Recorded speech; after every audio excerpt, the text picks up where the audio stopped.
The interrogator's question hung in the Moscow basement like poisoned air. "Will you confess to crimes you did not commit?" In that moment, Aleksandr Solzhenitsyn faced the same choice that millions before him had confronted in Stalin's dungeons. Most said yes. Most signed the papers, denounced their friends, and disappeared into the machinery of state terror. Solzhenitsyn said no. That refusal became the seed of an intellectual revolution that would eventually topple the Soviet Empire and redefine how humanity understands the relationship between truth, power, and the human soul. What emerged from 8 years in the Gulag was not merely another critique of communism, but a complete moral philosophy forged in the crucible of absolute oppression. Solzhenitsyn discovered principles so fundamental that they apply equally to Soviet gulags, American boardrooms, and the quiet compromises we make in our own hearts every day. His ideas cut through the comfortable lies that every society tells itself about its own goodness. They reveal uncomfortable truths about human nature that neither left nor right, neither religious nor secular authorities want to acknowledge. Yet these truths possess a transformative power that continues to reshape lives and nations decades after his death. Part 1. The Architecture of Evil and the Collapse of Moral Categories. The most dangerous idea Solzhenitsyn brought back from the camps was this: evil is not a political problem, but an anthropological one. He shattered the foundational assumption of modern politics, namely that human suffering stems from wrong systems, bad ideologies, or defective institutions. Instead, he discovered that the capacity for evil lives within every human heart as a permanent possibility. This insight destroys all utopian thinking and places moral responsibility squarely on individual shoulders where no political reform can reach. The revelation came through direct observation of human behavior under extreme conditions. Solzhenitsyn watched educated communists become savage informants, while illiterate peasants displayed heroic moral courage. He saw religious believers betray their deepest convictions, while atheists died for principles they could barely articulate. The determining factor was not education, ideology, social class, or even religious faith, but something far more mysterious and personal. Each individual possessed an internal moral compass that could point toward either good or evil, regardless of external circumstances. This compass operated according to laws that no social engineering could alter. But Solzhenitsyn went deeper than simply observing that good and evil coexist in human hearts. He identified the specific psychological and spiritual mechanisms by which ordinary people transform into monsters. The process begins not with dramatic moral choices, but with small compromises that seem reasonable at the time. A person agrees to remain silent when they witness injustice because speaking up might cost them their job. They sign a document containing statements they do not believe because everyone else is signing, and resistance seems pointless. They participate in collective lies because the alternative feels too dangerous or too lonely.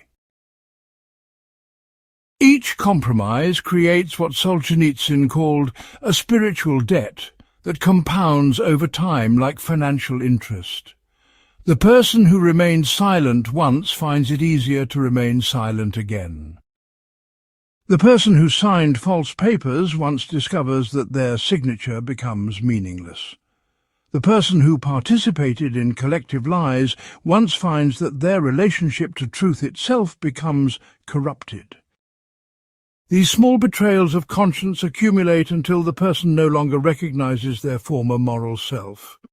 They have become capable of acts they once would have found inconceivable. This process operates through what Solzhenitsyn identified as the corruption of moral reasoning itself.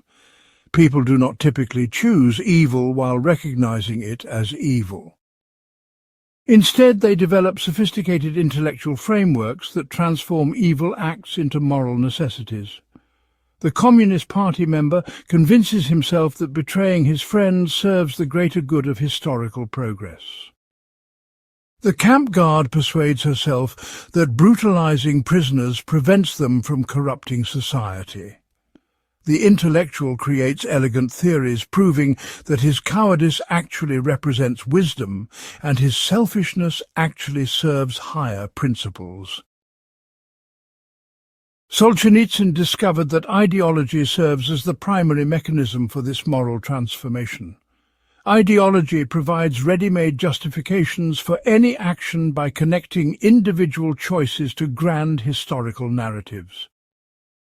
The person who might feel guilt about informing on his neighbour can eliminate that guilt by viewing his action as service to the revolutionary cause. The bureaucrat who might question orders to separate families can silence his doubts by focusing on administrative efficiency and policy implementation.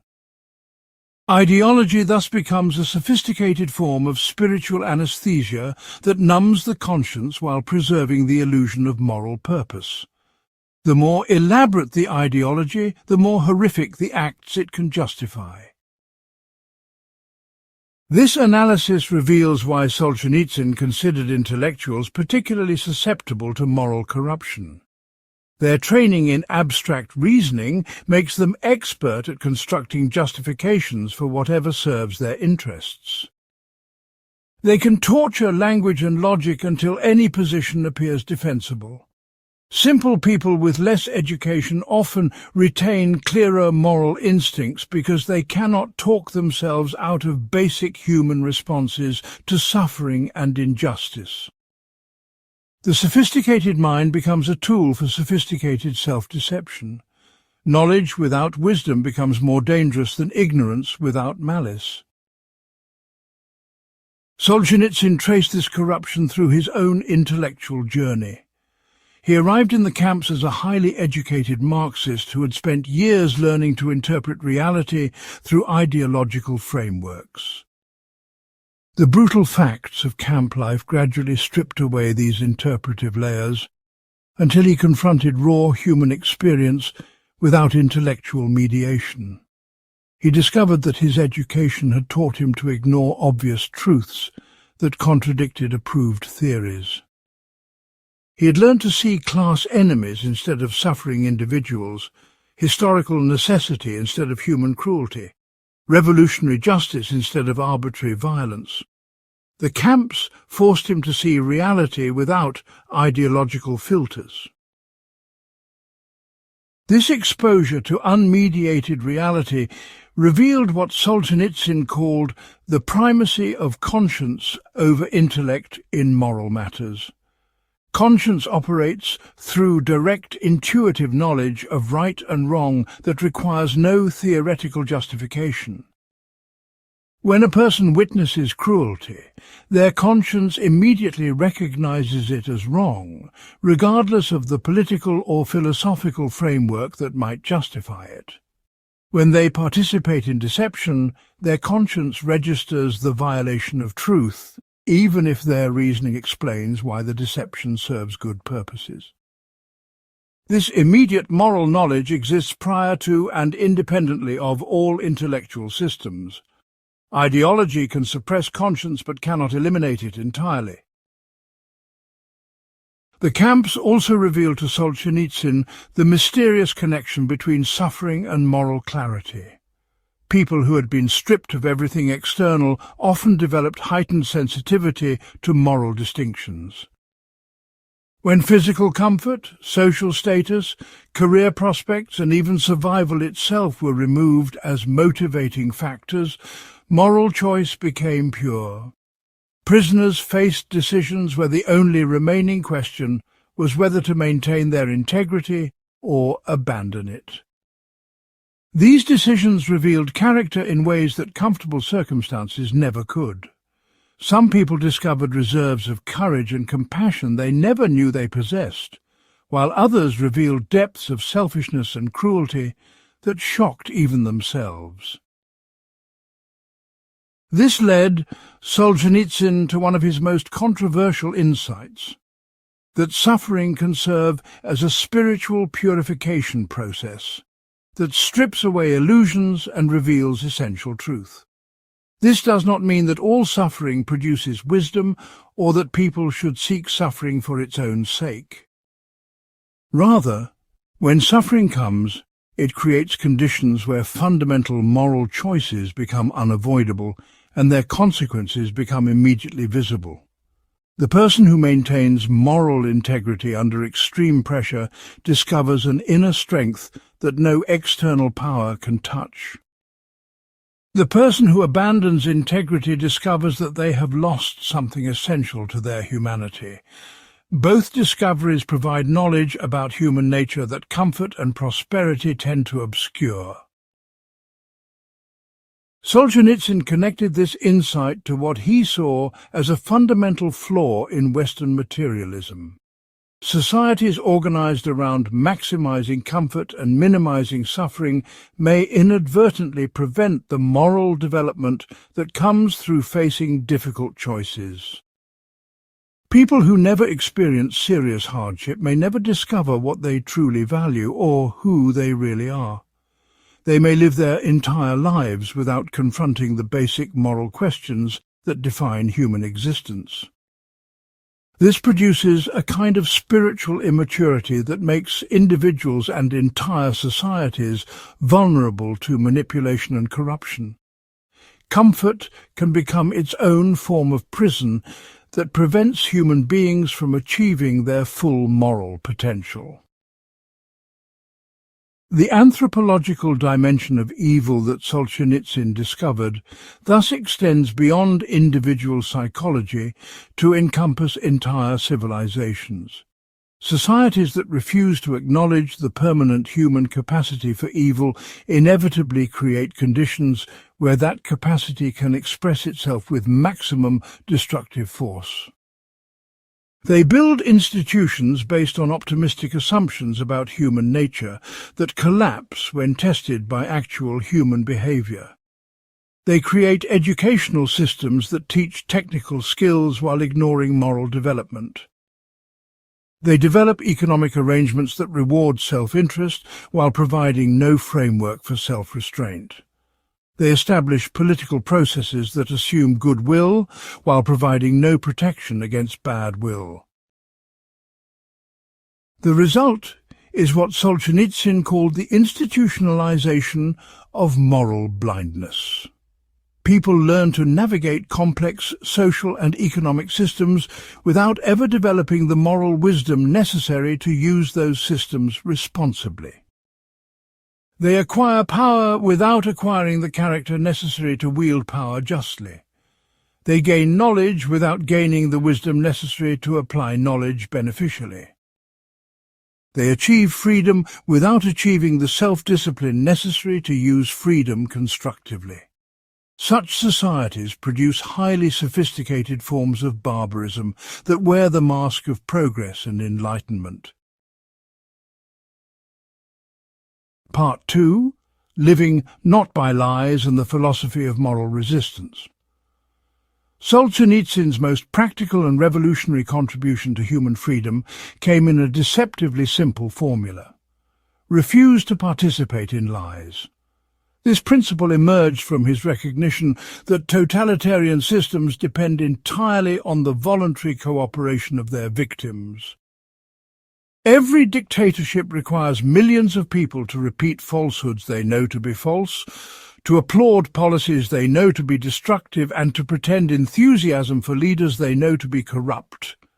The moment this cooperation stops, the system collapses from within because it cannot function on truth. But Solzhenitsyn went far deeper than advocating simple honesty. He identified lying as the fundamental mechanism by which human beings surrender their moral agency and become complicit in their own oppression. When a person agrees to say what they do not believe, they perform a spiritual transaction that transforms them from a moral agent into a tool of the system they claim to oppose. The lie becomes a form of moral suicide that kills the conscience while leaving the body intact. This process operates independently of political systems and applies equally to democracies, corporations, religious institutions, and family structures. Wherever people feel pressure to misrepresent their genuine beliefs, the dynamics of spiritual corruption begin. The philosophy of living not by lies requires understanding the difference between coercion and cooperation. Totalitarian systems can force people to remain silent, but they cannot force people to speak falsehoods with conviction.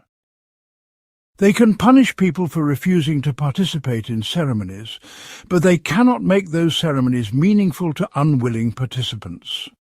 They can control external behavior through threats and rewards, but they cannot control internal allegiance through force alone. The space between external compliance and internal consent becomes the arena where individual freedom either survives or dies. Maintaining that space requires constant vigilance and repeated acts of quiet resistance. Solzhenitsyn developed this insight through careful observation of how different prisoners responded to camp indoctrination sessions. Some inmates actively participated in political education programs, repeating communist slogans with apparent enthusiasm. Others remained silent during such sessions, neither participating nor openly resisting. A few risked punishment by asking questions or expressing doubts about official doctrine. Solzhenitsyn discovered that these different responses produced different spiritual consequences regardless of their practical outcomes. The prisoners who actively participated in lies gradually lost their ability to distinguish truth from falsehood in other areas of their lives. The spiritual mechanics of this corruption operate through what Solzhenitsyn called the dissolution of the boundary between inner and outer reality. When people repeatedly say things they do not believe, their minds begin to adjust their beliefs to match their words, rather than adjusting their words to match their beliefs. This psychological adaptation serves to reduce the emotional discomfort of cognitive dissonance, but it also destroys the internal compass that distinguishes truth from lies. Eventually, the person loses the ability to know what they genuinely think or feel about anything because their thoughts and feelings have been subordinated to external requirements. They become what Solzhenitsyn called a spiritual automaton that can process information and follow instructions but cannot engage in authentic moral reasoning. Their conscience has been replaced by a mechanism for generating socially acceptable responses.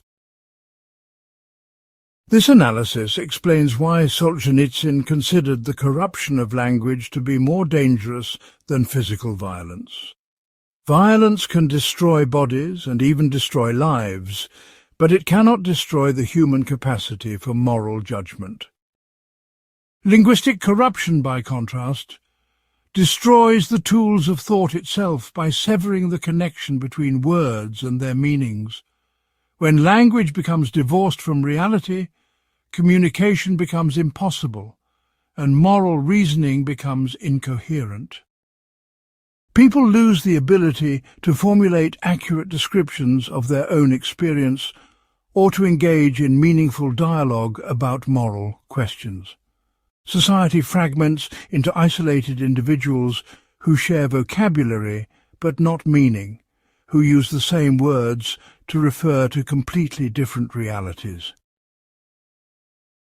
The recovery of authentic language therefore becomes the foundation of all moral and political reform. Before people can solve problems, they must be able to describe those problems accurately. Before they can cooperate in addressing injustices, They must be able to communicate about those injustices honestly.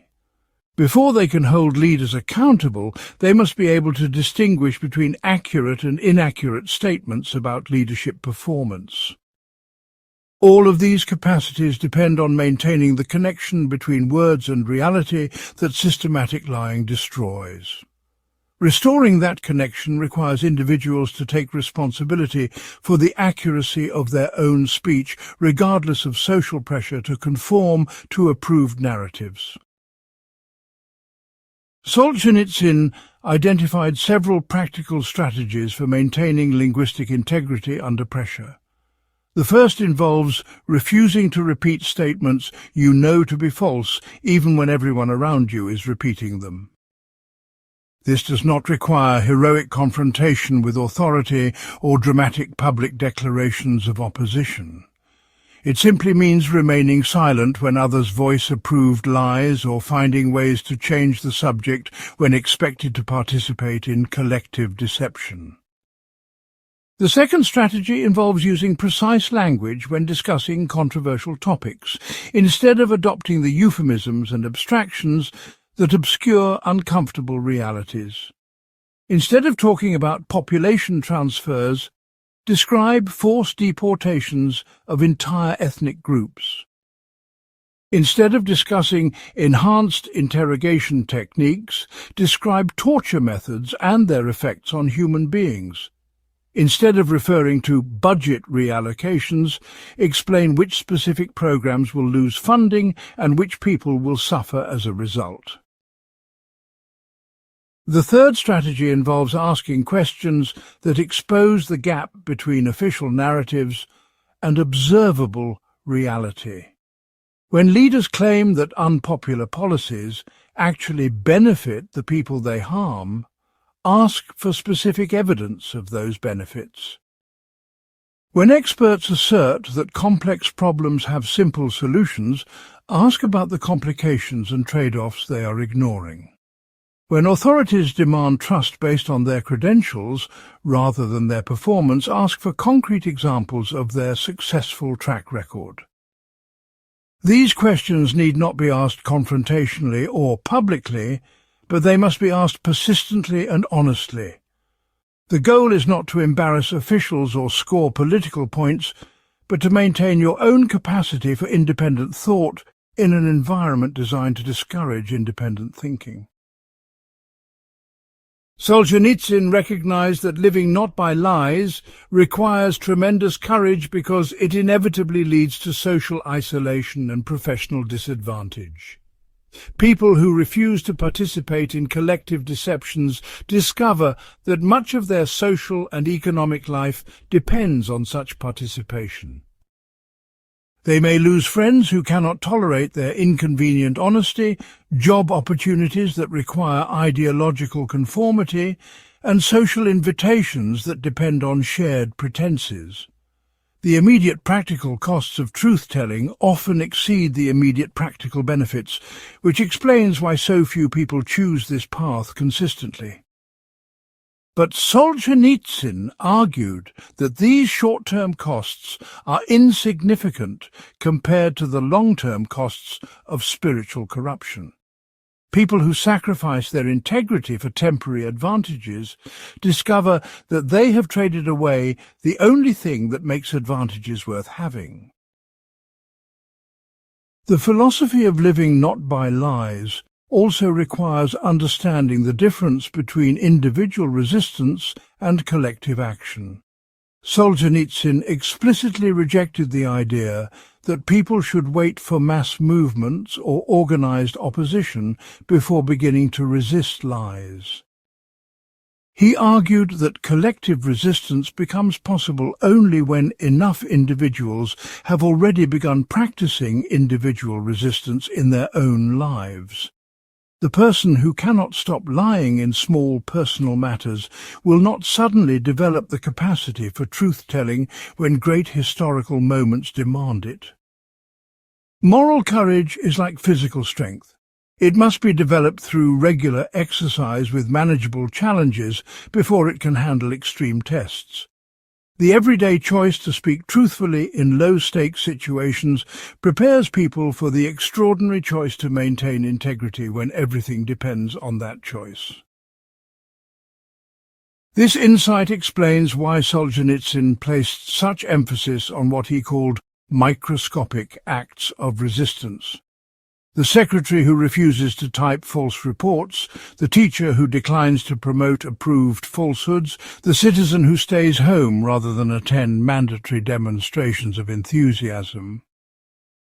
These actions may seem insignificant compared to dramatic acts of public opposition, but they represent the spiritual foundation upon which all meaningful resistance depends.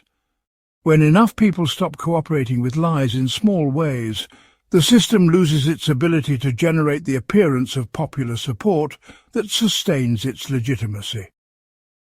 Eventually, the gap between official claims and visible reality becomes so large that even the most committed believers begin to question what they have been told. Truth becomes contagious in the same way that lies once spread, but truth has an advantage that lies lack. It corresponds to reality and therefore requires less energy to maintain. Part 3. The Gulag Archipelago and the Systematic Study of Human Evil.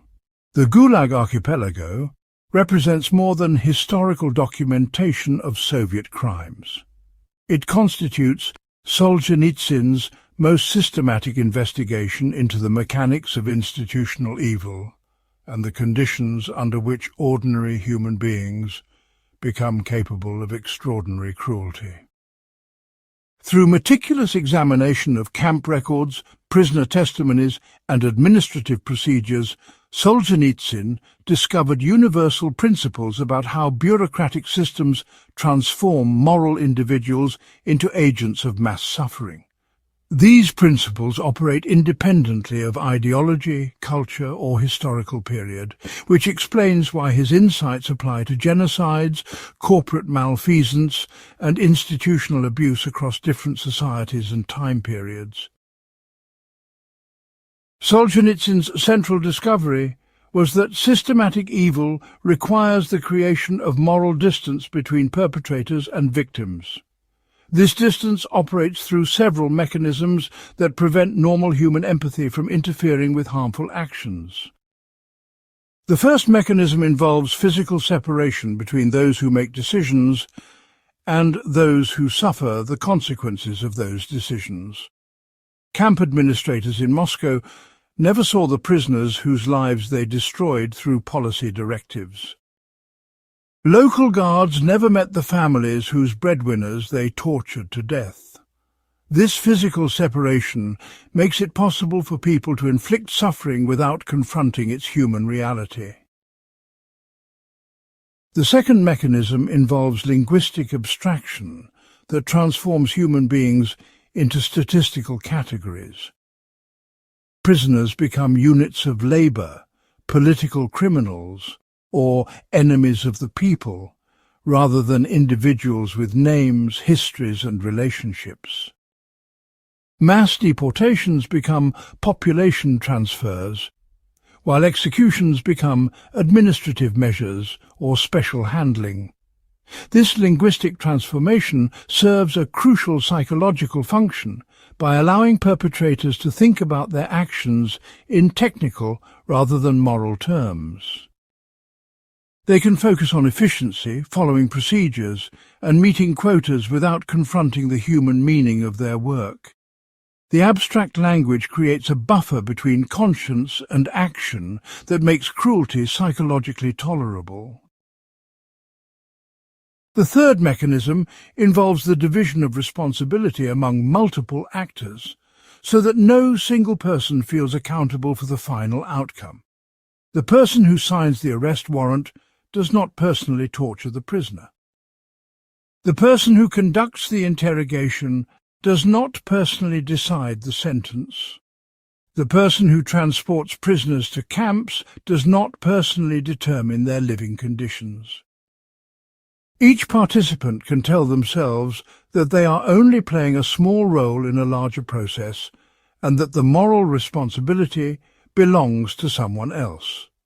This diffusion of responsibility allows entire organizations to commit atrocities, while each individual member maintains the illusion of personal innocence. Solzhenitsyn traced these mechanisms through specific case studies that reveal how moral corruption spreads through institutional hierarchies. New camp guards typically arrive with normal human responses to suffering and cruelty.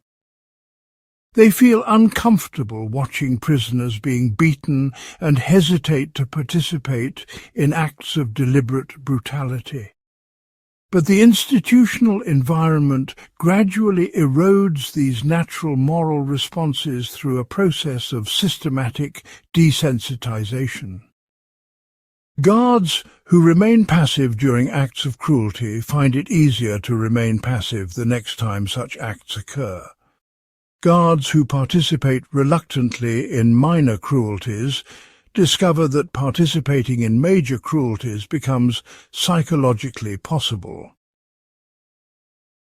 The institution accelerates this corruption process through carefully designed incentive structures that reward cruelty while punishing compassion. Guards who show excessive concern for prisoner welfare are transferred to less desirable positions or reported for political unreliability. Guards who demonstrate enthusiasm for harsh treatment receive promotions, better living conditions, and social approval from colleagues. Over time, these incentives reshape not only behavior, but also beliefs and values. People begin to internalize the organization's moral framework as their own, in order to reduce the psychological discomfort of acting against their original conscience. Eventually, they become genuine believers in the righteousness of their cruelty, rather than reluctant participants in a system they secretly oppose. This transformation process reveals what Solzhenitsyn called the institutional capture of individual conscience. People who join organizations with the intention of reforming them from within discover that the organization reforms them instead. The daily requirements of organizational life gradually override personal moral convictions through constant pressure to prioritize institutional loyalty over abstract ethical principles. The person who originally intended to humanize the system finds themselves rationalizing the system's inhumanity as necessary for achieving larger goals.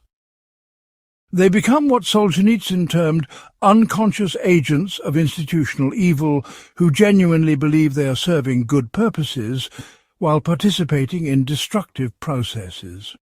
Their sincere conviction makes them more effective agents of harm than cynical participants who retain some awareness of what they are doing.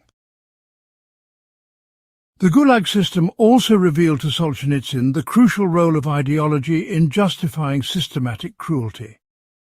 Camp personnel could not maintain their psychological equilibrium while torturing innocent people unless they possessed a framework that transformed their victims into legitimate targets of violence.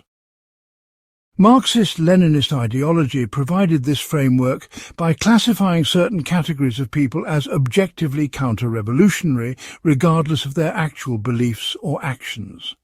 Wealthy peasants, religious believers, ethnic minorities and political dissidents were defined as enemies of historical progress, whose suffering served the greater good of human liberation.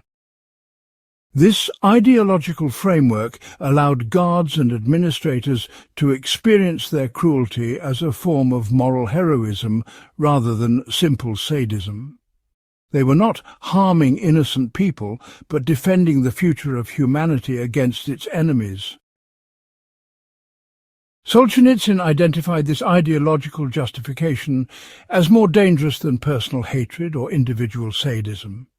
People motivated by personal animosity can be reasoned with, appeased, or exhausted by their own emotions.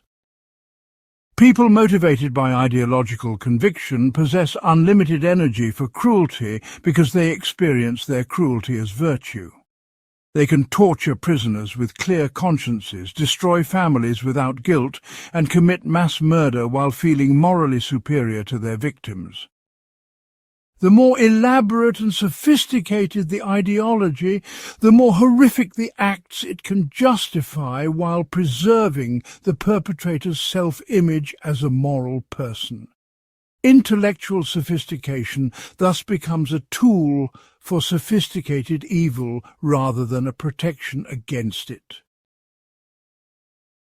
The camp system also functioned as what Solzhenitsyn called a laboratory for moral experimentation that tested the limits of human endurance and revealed the conditions under which people maintain or abandon their ethical commitments. Prisoners faced a series of escalating moral tests designed to break down their resistance to cooperation with the system. The first test involved accepting privileges that came at the expense of other prisoners. Those who passed this test faced pressure to inform on fellow inmates in exchange for better treatment. Those who resisted informing faced demands to participate in propaganda activities that required them to praise their captors publicly. Each level of cooperation made the next level easier to accept by gradually eroding the moral foundations that supported resistance. Solzhenitsyn discovered that survival in the camps required what he called moral mathematics, that calculated the precise point at which cooperation with evil became necessary to preserve life without destroying soul. This calculation varied among individuals based on their personal circumstances, family obligations, and spiritual resources. Some prisoners could maintain absolute resistance to all cooperation and accept death as the price of integrity. Others had dependent family members whose survival required them to make strategic compromises with the system. The moral mathematics became most complex for prisoners who possessed information or skills that could help other inmates if they remained alive, but could only remain alive by cooperating with their captors. These impossible choices revealed that moral purity sometimes conflicts with moral effectiveness in ways that admit no perfect resolution. This insight led Solzhenitsyn to reject both absolute moral rigidity and unlimited moral flexibility as adequate responses to systematic evil. Absolute rigidity produces moral heroes whose example inspires others, but whose early deaths prevent them from sustained resistance to the system. Unlimited flexibility produces long-term survivors whose accommodation to evil eventually makes them indistinguishable from their oppressors. The optimal strategy requires maintaining core moral principles while developing tactical flexibility about their application in specific situations. This approach demands constant moral discernment that weighs competing obligations and accepts responsibility for unavoidable compromises while refusing to abandon fundamental commitments. Such discernment cannot be reduced to rules or formulas, but must be cultivated through practice and reflection on actual moral dilemmas. Part 4. The Spiritual Dimension of Human Existence and the Critique of Materialism. Solzhenitsyn's most profound insight concerned what he identified as the spiritual dimension of human existence that transcends material circumstances and provides the foundation for human dignity, moral responsibility, and authentic freedom. This dimension operates independently of religious belief systems while providing the ground for all meaningful religious experience. He discovered that people who ignore or deny this spiritual reality inevitably reduce themselves to sophisticated animals subject to the same deterministic forces that govern other material objects. Such reduction destroys the possibility of genuine moral choice and transforms human behavior into a complex but ultimately meaningless mechanical process. The camps provided Solzhenitsyn with dramatic evidence for the reality of this spiritual dimension through direct observation of how different prisoners responded to identical material conditions. Some inmates collapsed psychologically when deprived of physical comforts and social status that had previously defined their identity. Others discovered inner resources that enabled them to maintain dignity, compassion and hope despite unimaginable suffering. The difference could not be explained by education, political beliefs, physical health or social background. It seemed to depend on whether individuals had access to sources of meaning and purpose that existed independently of external circumstances. Those who possessed such access could endure almost any material hardship, while those who lacked it could be broken by relatively minor deprivations. This spiritual dimension manifested most clearly in what Solzhenitsyn called the inner freedom that remained available to prisoners even when all external freedoms had been eliminated. Regardless of physical constraints, each person retained the ability to choose their internal response to external events. They could choose hatred or forgiveness, despair or hope, selfishness or sacrifice, resistance or collaboration. These choices possessed ultimate significance because they determined who the person became regardless of what happened to them. The prisoner who maintained compassion despite brutal treatment preserved their humanity, while the guard who abandoned compassion despite comfortable circumstances destroyed theirs. External conditions influenced but could not determine these fundamental spiritual choices. Solzhenitsyn connected this insight to his critique of materialist philosophies that reduce human beings to products of economic, social or biological forces. If human behavior simply reflects material conditions, then moral responsibility becomes meaningless because people cannot be held accountable for responses they cannot control. If consciousness merely emerges from brain chemistry, then ideals like justice, truth and beauty become arbitrary preferences with no objective validity. If meaning and purpose are human inventions rather than discoveries, then life becomes an elaborate game with rules that change according to fashion or convenience. Such reductionism eliminates the foundations of human dignity by transforming moral agents into complex machines that respond predictably to environmental inputs. It makes ethical discourse impossible because it provides no standard by which competing moral claims can be evaluated. The spiritual dimension that Solzhenitsyn discovered operates through what he called conscience, which provides immediate access to moral truth that exists independently of human opinion or social convention. Conscience functions like a moral sense organ that perceives right and wrong in the same way that eyes perceive light and darkness. This perception operates prior to and independently of rational analysis, though it can be refined and clarified through careful reflection. People know directly that torturing innocent victims is wrong, regardless of the sophisticated arguments that might justify such torture. They recognize heroic self-sacrifice as noble, regardless of the practical calculations that might recommend selfishness instead. This immediate moral knowledge provides the foundation for all ethical reasoning and the standard by which all moral theories must be judged. Solzhenitsyn traced the suppression of conscience through modern educational and cultural systems that train people to ignore their direct moral perceptions in favor of abstract theoretical frameworks. Students learn to analyze ethical dilemmas using utilitarian calculations, social contract theories, or cultural relativism rather than trusting their immediate responses to moral situations. They develop sophisticated intellectual tools for overriding their conscience while maintaining the illusion of moral sophistication. This training produces people who can justify any action through clever reasoning while losing touch with the basic moral intuitions that such reasoning should serve.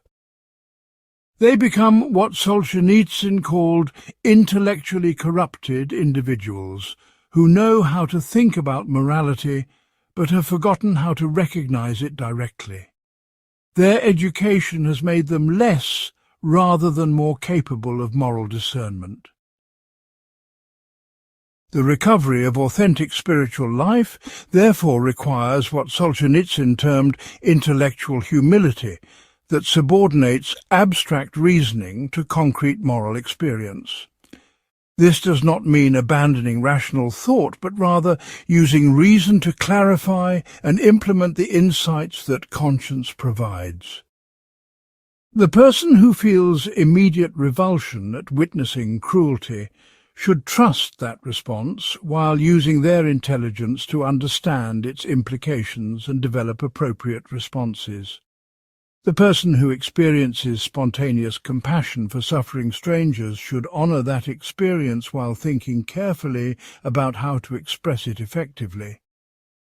Spiritual wisdom involves learning to cooperate with conscience rather than overriding it through clever arguments that serve selfish interests. This cooperation requires continuous practice in paying attention to moral intuitions and acting on them, despite social pressure to ignore them. Solzhenitsyn identified prayer and contemplation as essential practices for developing this spiritual sensitivity.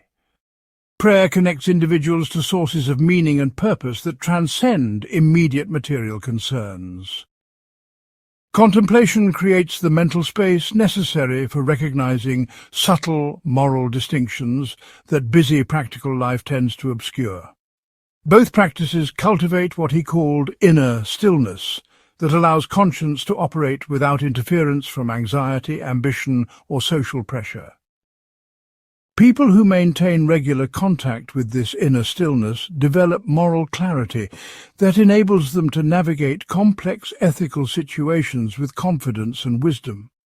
Those who neglect such practices gradually lose their capacity for spiritual discernment and become vulnerable to manipulation by ideological systems that promise to solve moral problems through external arrangements. The spiritual dimension also provides the foundation for what Solzhenitsyn called authentic individuality, that differs from both selfish individualism and collectivist conformity. Authentic individuality emerges when people discover their unique calling or purpose within the larger moral order of reality.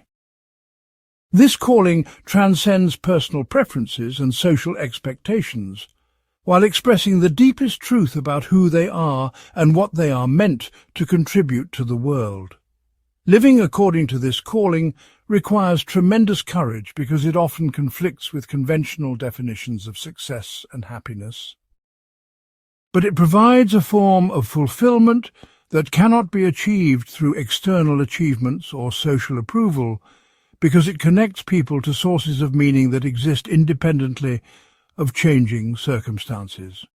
Such fulfillment makes individuals less susceptible to totalitarian manipulation because they possess internal sources of purpose that external authorities cannot provide or eliminate.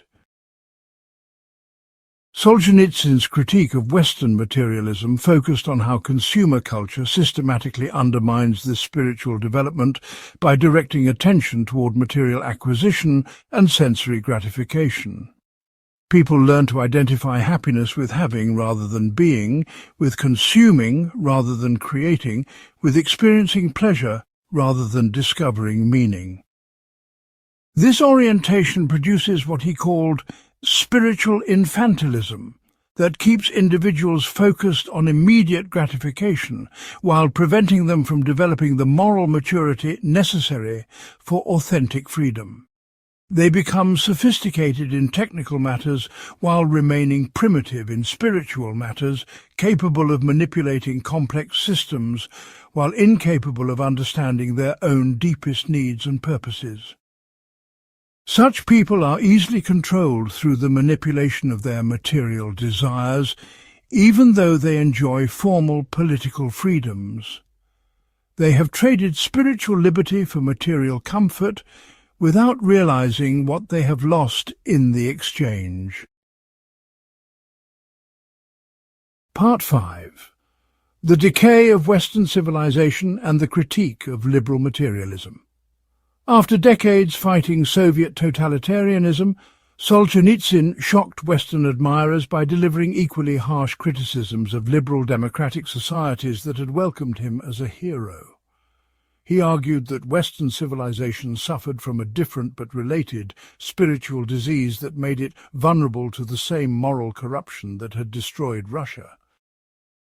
While communist societies suppressed human freedom through direct political control, capitalist societies undermined human freedom through the more subtle mechanisms of consumer culture, moral relativism, and spiritual emptiness.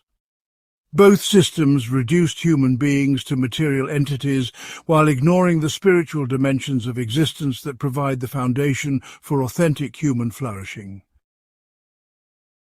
Solzhenitsyn's critique of Western materialism began with his observation that prosperity and comfort could become forms of spiritual slavery as destructive as political oppression. People who define happiness in terms of material acquisition and sensory pleasure become dependent on external sources of satisfaction that they cannot ultimately control. They spend their lives pursuing wealth, status, entertainment and comfort, while neglecting the inner development that provides lasting fulfillment. This orientation makes them vulnerable to manipulation by commercial and political interests that promise to satisfy their material desires in exchange for their moral and intellectual independence. They become what Solzhenitsyn called voluntary slaves, who surrender their freedom gradually and unconsciously, rather than having it taken by force. Such slavery may be more comfortable than political oppression, but it is equally destructive of human dignity and moral agency.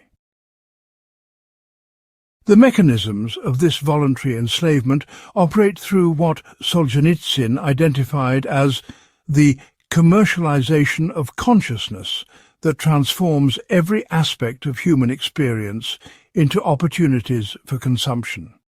Education becomes job training designed to produce efficient workers and consumers rather than wise human beings capable of moral discernment. Entertainment becomes a distraction industry that keeps people focused on trivial pleasures while avoiding serious questions about meaning and purpose. Politics becomes a competition between different approaches to managing material prosperity rather than a dialogue about fundamental questions of justice and human flourishing. Religion becomes therapeutic self-help that promises personal benefits rather than moral transformation and spiritual growth. Even relationships become consumer choices evaluated according to their capacity to provide emotional satisfaction rather than opportunities for mutual service and spiritual development. This commercialization process systematically undermines the moral and intellectual virtues necessary for authentic freedom by encouraging people to think of themselves as consumers rather than moral agents. Consumers seek maximum pleasure with minimum effort, while moral agents seek maximum responsibility with minimum excuses. Consumers evaluate choices according to their immediate benefits, while moral agents consider their long-term consequences for character development and service to others. Consumers focus on having, while moral agents focus on being. The consumer mentality makes people passive recipients of goods and services provided by others, while the moral agent mentality makes people active contributors to the common good. Societies that encourage consumer thinking while discouraging moral thinking produce citizens who are technically free but spiritually impotent.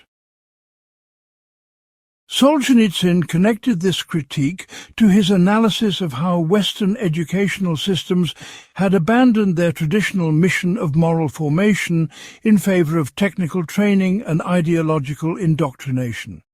Students learn to acquire information and develop skills, while receiving no guidance about how to use their knowledge responsibly or discover their deeper purpose in life. They graduate with sophisticated technical abilities but primitive moral reasoning, capable of manipulating complex systems, but incapable of understanding why such manipulation should serve human flourishing rather than personal advantage. This produces what he called educated barbarians, who possess the tools of civilization while lacking the wisdom necessary to use those tools constructively. Their education makes them more rather than less dangerous because it amplifies their capacity for both good and evil without providing clear guidance about which path to choose. Such people become easy targets for ideological movements that promise to supply the moral purpose that their education failed to provide. The abandonment of moral education reflects what Solzhenitsyn identified as the deeper problem of moral relativism that has infected Western intellectual culture. The dominant assumption in universities, media and political discourse is that moral judgments reflect personal preferences or cultural conventions rather than objective truths about human nature and the structure of reality. This assumption makes serious moral dialogue impossible because it provides no common standard by which competing moral claims can be evaluated. Instead of seeking truth through rational argument and careful observation, people simply assert their opinions and dismiss opposing views as expressions of bias or ignorance. The result is what Solzhenitsyn called intellectual chaos that prevents societies from developing coherent responses to serious moral challenges. People become sophisticated in technical matters while remaining confused about basic questions of right and wrong. This moral relativism also undermines the possibility of authentic self-criticism and reform within Western societies. If all moral judgments are equally valid expressions of personal or cultural preference, then no society can be criticized for its practices, because criticism implies the existence of objective standards that transcend cultural boundaries. This makes Western societies immune to moral correction from within or without, not because they are morally perfect, but because they have abandoned the conceptual framework that makes moral correction possible. They become what Solzhenitsyn called morally self-satisfied while engaging in practices that cause enormous suffering both within their own borders and around the world.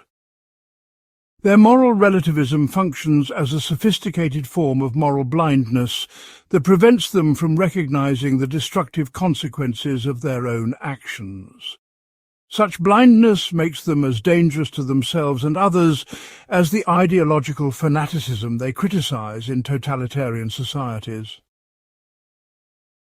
Solzhenitsyn traced the practical consequences of this moral confusion through specific examples of how Western societies handle fundamental ethical challenges. The question of abortion becomes a debate about competing rights claims rather than a serious inquiry into the nature and value of human life. Economic policy focuses on maximizing aggregate prosperity rather than ensuring that prosperity serves authentic human flourishing. Foreign policy emphasizes national interest and strategic advantage rather than justice and human dignity. Criminal justice seeks to balance competing demands for public safety and individual rights rather than addressing the moral and spiritual causes of criminal behavior. In each case, the absence of shared moral foundations prevents serious engagement with the underlying human questions that policy decisions ultimately involve. The result is what Solzhenitsyn called technocratic governance, that treats complex moral and spiritual problems as technical challenges that can be solved through proper expertise and institutional design. This approach systematically ignores the human dimensions of political problems while focusing on their mechanical aspects. It produces policies that may be technically elegant but morally incoherent, economically efficient but spiritually destructive. Such policies often create more problems than they solve because they address symptoms while ignoring underlying causes that can only be understood through moral and spiritual analysis. The technical solutions become more elaborate and expensive over time, while the human problems they are supposed to address continue to worsen. Eventually, the gap between official policy and human reality becomes so large that citizens lose confidence in their institutions and become vulnerable to demagogic appeals that promise simple solutions to complex problems. Solzhenitsyn's alternative vision emphasized the recovery of what he called spiritual realism that takes seriously both the material and non-material dimensions of human existence. This approach recognizes that human beings have genuine material needs that must be met through effective economic and political institutions. But it also recognizes that human beings have spiritual needs for meaning, purpose, moral community, and transcendent connection that material prosperity alone cannot satisfy. Healthy societies must address both sets of needs simultaneously through institutions and practices that support both material well-being and spiritual development. This requires recovering traditional wisdom about human nature while adapting that wisdom to contemporary circumstances. It also requires developing new forms of education, governance, and economic organization that serve the full range of human needs, rather than reducing people to economic or political units. Part 6. The Transformative Power of Suffering and the Spiritual Gymnasium. Solzhenitsyn's most controversial and profound insight concerned the potential of suffering to serve as a catalyst for spiritual growth and moral purification. This insight emerged from direct observation of how different prisoners responded to identical hardships in the Gulag camps. Some inmates were crushed by suffering that revealed their spiritual emptiness and moral weakness, while others were refined by the same suffering that stripped away illusions and revealed hidden reserves of strength and wisdom. The difference lay not in the nature of the suffering itself, but in how individuals chose to relate to their suffering and what they allowed it to teach them about themselves and reality. This insight challenges both religious and secular assumptions about the relationship between suffering and human welfare. Traditional religious approaches often treat suffering as punishment for sin or a test of faith that must be endured with resignation. Modern secular approaches typically view suffering as an evil to be eliminated through technological progress and social reform. Solzhenitsyn discovered a third possibility, that suffering, when approached with wisdom and courage, can become a spiritual gymnasium that develops moral and spiritual capacities that comfort and prosperity tend to leave undeveloped. This does not mean that suffering is intrinsically good or that people should seek suffering for its own sake. Rather, when suffering comes, individuals can choose to engage with it in ways that promote rather than hinder their spiritual development. The spiritual benefits of suffering operate through several mechanisms that Solzhenitsyn identified through careful observation of camp life. The first mechanism involves the stripping away of external supports and comforts that normally distract people from confronting fundamental questions about their values and priorities. When prisoners lost their possessions, social status, career prospects, and physical comfort, they were forced to discover what sources of meaning and purpose remained available to them. Those who had built their identity around external achievements often experienced complete psychological collapse when those achievements were taken away. But those who discovered internal sources of worth and purpose often found that their essential identity remained intact despite external losses. This process revealed the difference between authentic and inauthentic foundations for human happiness and self-respect. The second mechanism involves the intensification of moral choices that comfortable circumstances often obscure or postpone. When survival, dignity, and integrity were all at stake simultaneously, prisoners faced dramatic choices that revealed their deepest values and priorities. They had to decide whether to maintain their moral principles when doing so risked their lives, whether to help fellow prisoners when resources were scarce, whether to resist cooperation with their captors when resistance invited severe punishment. These choices could not be postponed, delegated, or avoided through compromise and distraction. They demanded immediate decisions that expressed each person's fundamental orientation toward good and evil. The process of making such decisions under extreme pressure often clarified people's moral convictions in ways that comfortable life never could. The third mechanism involves the development of what Solzhenitsyn called spiritual muscle, through the regular exercise of moral courage under difficult conditions. Just as physical muscles grow stronger through resistance training, moral capacities develop through practice in situations that require their use. Prisoners who repeatedly chose integrity over convenience gradually developed the habit of moral courage that made future moral choices easier and more natural. Those who repeatedly chose expedience over principle gradually lost their capacity for moral resistance and became increasingly vulnerable to further moral corruption. The camp environment provided constant opportunities for such moral exercise through daily choices about cooperation, resistance, helping others, and maintaining personal dignity. People who approached these choices as training opportunities often emerged spiritually stronger than when they entered the camps. Solzhenitsyn connected this insight to his critique of societies that prioritize the elimination of suffering over the cultivation of character.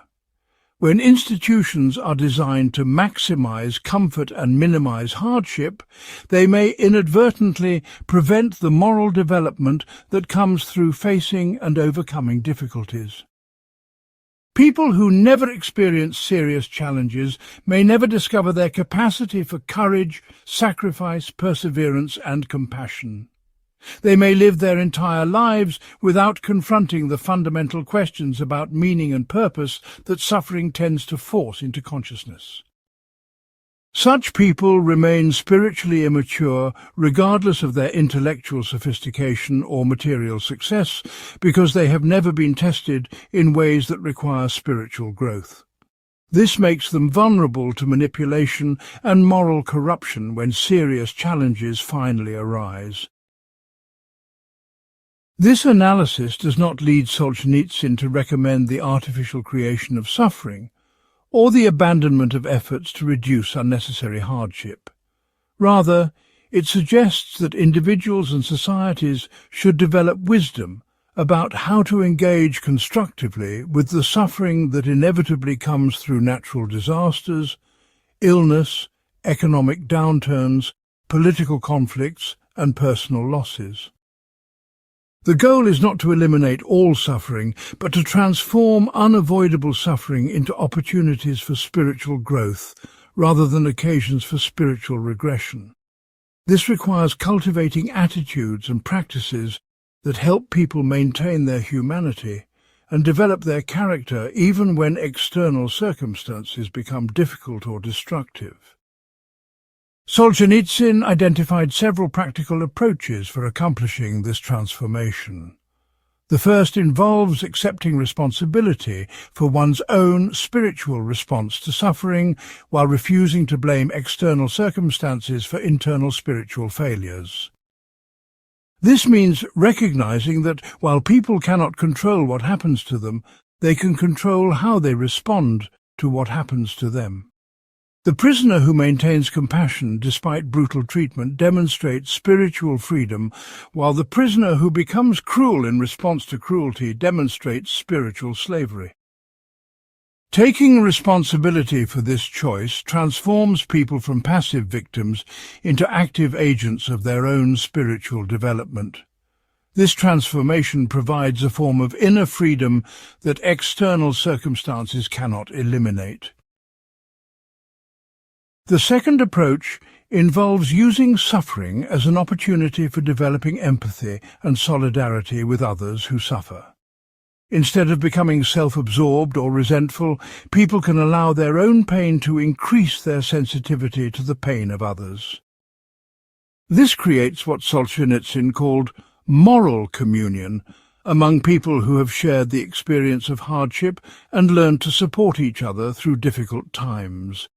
Such communion often produces deeper and more authentic relationships than those formed through shared pleasure or mutual advantage. It also provides a foundation for social reform efforts that emerge from genuine understanding of human suffering rather than abstract theories about human welfare. People who have learned to transform their own suffering into compassion for others become effective agents of healing and reconciliation in their communities.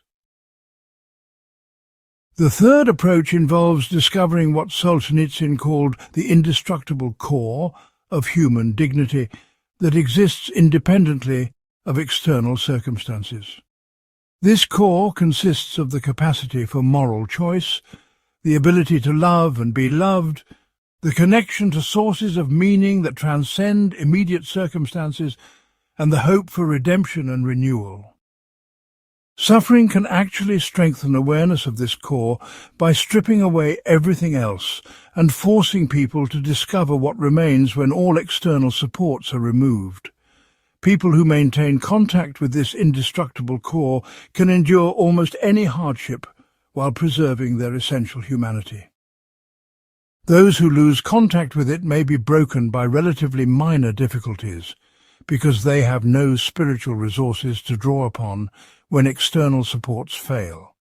Cultivating awareness of this core therefore becomes essential preparation for the inevitable challenges that every human life contains. Part 7. National Repentance and the Healing of Historical Wounds.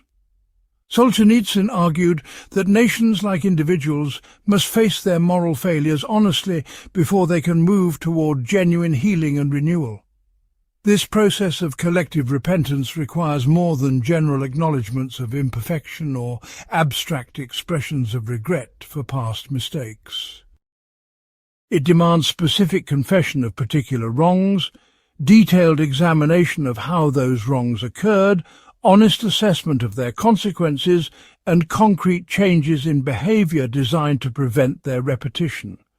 Without such thoroughgoing moral reckoning, societies remain trapped in cycles of self-deception and repeated moral failure that prevent authentic progress toward justice and reconciliation.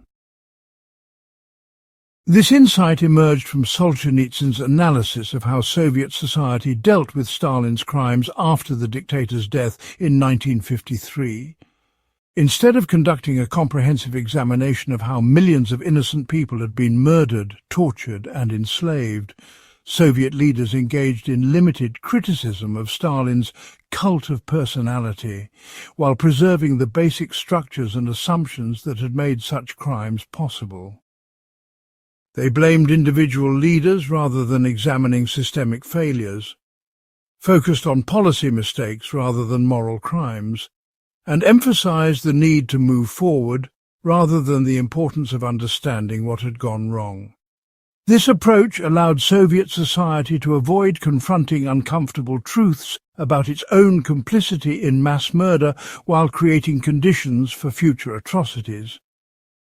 The superficial reforms that followed Stalin's death proved inadequate to prevent continued human rights abuses because they addressed symptoms while ignoring underlying causes. The moral reckoning that might have transformed Soviet society never occurred.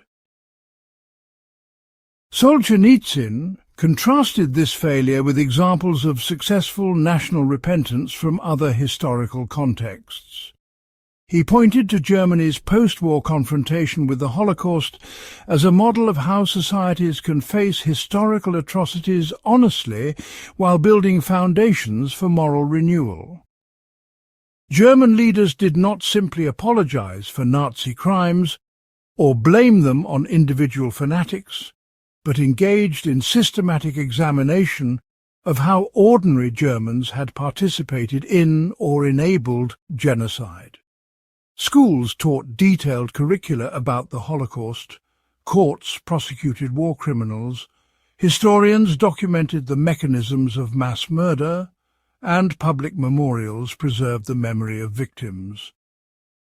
This process was painful and controversial, but it created conditions for genuine reconciliation with victim communities and established moral foundations for democratic governance. The thoroughness of German repentance became the basis for Germany's moral authority in subsequent international affairs. The process of authentic national repentance requires what Solzhenitsyn called moral archaeology, that excavates buried truths about historical injustices and examines them in full detail regardless of how disturbing they might be. This involves more than acknowledging that bad things happened, but understanding exactly what happened, how it happened, who was responsible, who collaborated, who resisted, and who remained passive. It requires naming specific victims rather than speaking abstractly about casualties, identifying specific perpetrators rather than blaming vague social forces, and examining specific decisions that enabled atrocities rather than attributing them to inevitable historical processes. Such specificity is essential because abstract acknowledgements of wrongdoing allow societies to maintain the illusion of repentance while avoiding the concrete changes that genuine repentance requires. This moral archaeology must also examine the ideas, institutions and cultural attitudes that made historical injustices possible rather than treating them as isolated events with purely individual causes. The Holocaust required not only Nazi leadership, but also centuries of European anti-Semitism, bureaucratic systems capable of organizing mass murder, legal frameworks that excluded Jews from protection, economic structures that made persecution profitable, and cultural attitudes that dehumanized Jewish people. Soviet atrocities required not only communist ideology, but also Russian traditions of authoritarianism, intellectual frameworks that justified violence for revolutionary purposes, administrative systems capable of managing mass deportations, and popular attitudes that accepted state violence as normal. Understanding these deeper causes is essential for developing effective safeguards against future atrocities. Solzhenitsyn emphasized that authentic repentance must include restitution to victims and their descendants whenever possible, along with institutional reforms designed to prevent similar injustices in the future.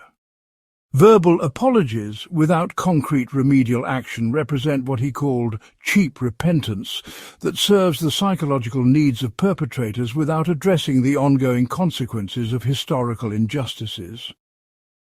Genuine repentance requires acknowledging that historical wrongs often create lasting damage that continues to affect subsequent generations through economic disadvantage, social marginalization, cultural trauma, and political powerlessness. Addressing these ongoing consequences may require significant transfers of resources, changes in institutional arrangements, and modifications of cultural practices that benefit from or perpetuate historical injustices. The resistance to authentic national repentance typically comes from what Solzhenitsyn identified as the natural human tendency to avoid painful truths about oneself and one's community.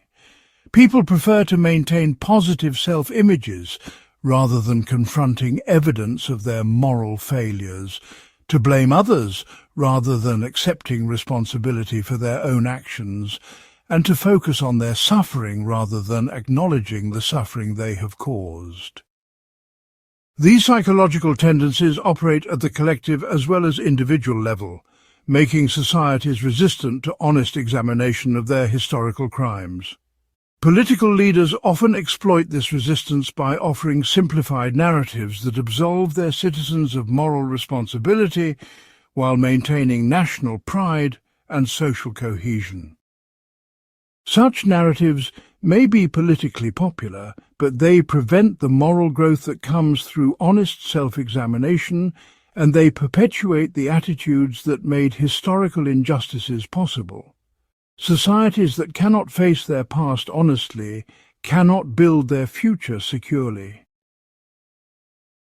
Solzhenitsyn also warned against the opposite extreme of what he called masochistic self-hatred, that becomes so focused on historical failures that it loses sight of historical achievements and positive possibilities.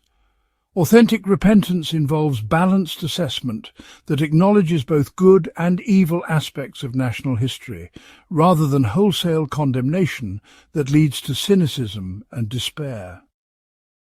The goal is not to destroy national identity, but to purify it by eliminating the elements that have caused suffering while preserving and strengthening the elements that have promoted human flourishing. This requires careful discrimination between different aspects of cultural traditions rather than blanket rejection of everything associated with historical injustices. Societies that lose all sense of their positive heritage become vulnerable to new forms of extremism that promise to restore meaning and purpose through violent rejection of moral restraints. Healthy repentance builds bridges between acknowledgement of past failures and commitment to future moral progress. Part 8. The Primacy of Individual Conscience and Moral Autonomy. At the centre of Solzhenitsyn's moral philosophy stands the irreducible dignity and ultimate responsibility of individual conscience. He discovered through his camp experience that regardless of external circumstances, each person retains the capacity to choose their internal response to what happens to them. This capacity for moral choice represents the essential core of human nature that no earthly authority can eliminate, though it can be suppressed, ignored, or betrayed by the individual themselves. The recognition and cultivation of this moral autonomy becomes the foundation for all authentic human freedom and the starting point for any meaningful resistance to oppression. Solzhenitsyn's understanding of conscience differs fundamentally from both religious and secular alternatives that subordinate individual moral judgment to external authorities. Traditional religious approaches often emphasize obedience to divine commandments interpreted by institutional authorities, while secular approaches typically defer to democratic majorities, expert opinion, or utilitarian calculations. Solzhenitsyn argued that while external guidance can inform moral reasoning, the final moral decision must always rest with the individual conscience that has direct access to moral truth. This direct access operates through what he called immediate moral knowledge that recognizes right and wrong prior to any theoretical analysis or institutional instruction. People know directly that certain actions are wrong regardless of the sophisticated arguments that might justify them, and they know directly that certain sacrifices are noble regardless of the practical calculations that might discourage them. This knowledge provides the foundation for moral judgment and the standard by which all external moral authorities must be evaluated. The primacy of individual conscience creates what Solzhenitsyn called the paradox of moral authority, where each person must simultaneously respect their own moral autonomy and acknowledge their fallibility and need for guidance from others. The solution to this paradox lies in distinguishing between the authority of conscience and the authority of particular moral judgments. Conscience possesses ultimate authority as the faculty through which individuals access moral truth, but particular moral judgments remain fallible and open to correction through dialogue, experience, and reflection. This means that people should trust their conscience while remaining humble about their ability to apply it correctly in complex situations. They should seek guidance from wise counselors, moral traditions, and careful reasoning, while retaining final responsibility for their own moral choices. External authorities can inform and educate conscience, but cannot replace it without destroying the moral agency that makes human beings distinctively human. This understanding of moral autonomy has profound implications for how individuals should relate to political, religious, and social institutions. Solzhenitsyn argued that people have a moral obligation to evaluate institutional demands according to their own conscience, rather than accepting them automatically based on institutional authority.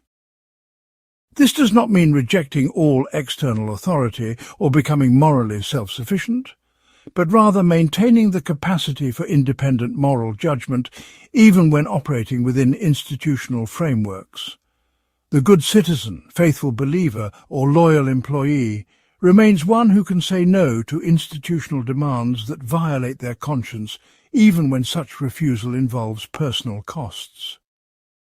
Institutions that demand unconditional obedience, regardless of moral considerations, are asking people to surrender their human dignity and become mere tools of organizational purposes. Healthy institutions recognize and protect the moral autonomy of their members while providing frameworks for coordinated action toward shared goals. The cultivation of conscience requires what Solzhenitsyn called moral discipline, that involves regular practice in paying attention to moral intuitions and acting on them despite contrary pressures. Most people experience clear moral intuitions about right and wrong in various situations, but they often ignore or override these intuitions when acting on them would be inconvenient, unpopular, or costly. This pattern of ignoring conscience gradually weakens the capacity for moral perception until people lose touch with their own deepest moral convictions. They become what Solzhenitsyn termed morally deaf individuals, who may retain the intellectual ability to discuss ethical issues but have lost the spiritual ability to recognize moral truth directly. Recovering moral hearing requires deliberately choosing to honor conscience in small daily matters as preparation for the larger moral tests that life inevitably presents. People who cannot maintain integrity in minor matters will not suddenly develop the capacity for heroic moral courage when history demands it. This moral discipline also involves developing what Solzhenitsyn called spiritual courage, that enables people to act on their moral convictions despite social pressure, personal fear, or material temptation. Spiritual courage differs from physical courage in that it involves overcoming internal rather than external obstacles to right action. The person who speaks truth to power must overcome not only fear of retaliation, but also desires for approval, advancement, and comfort that make conformity seem attractive. The person who helps suffering strangers must overcome not only practical difficulties but also selfishness, prejudice and cynicism that make indifference seem reasonable. Developing such courage requires regular practice in choosing principle over convenience, truth over popularity, and service over self-interest in situations where the immediate costs of moral action exceed the immediate benefits.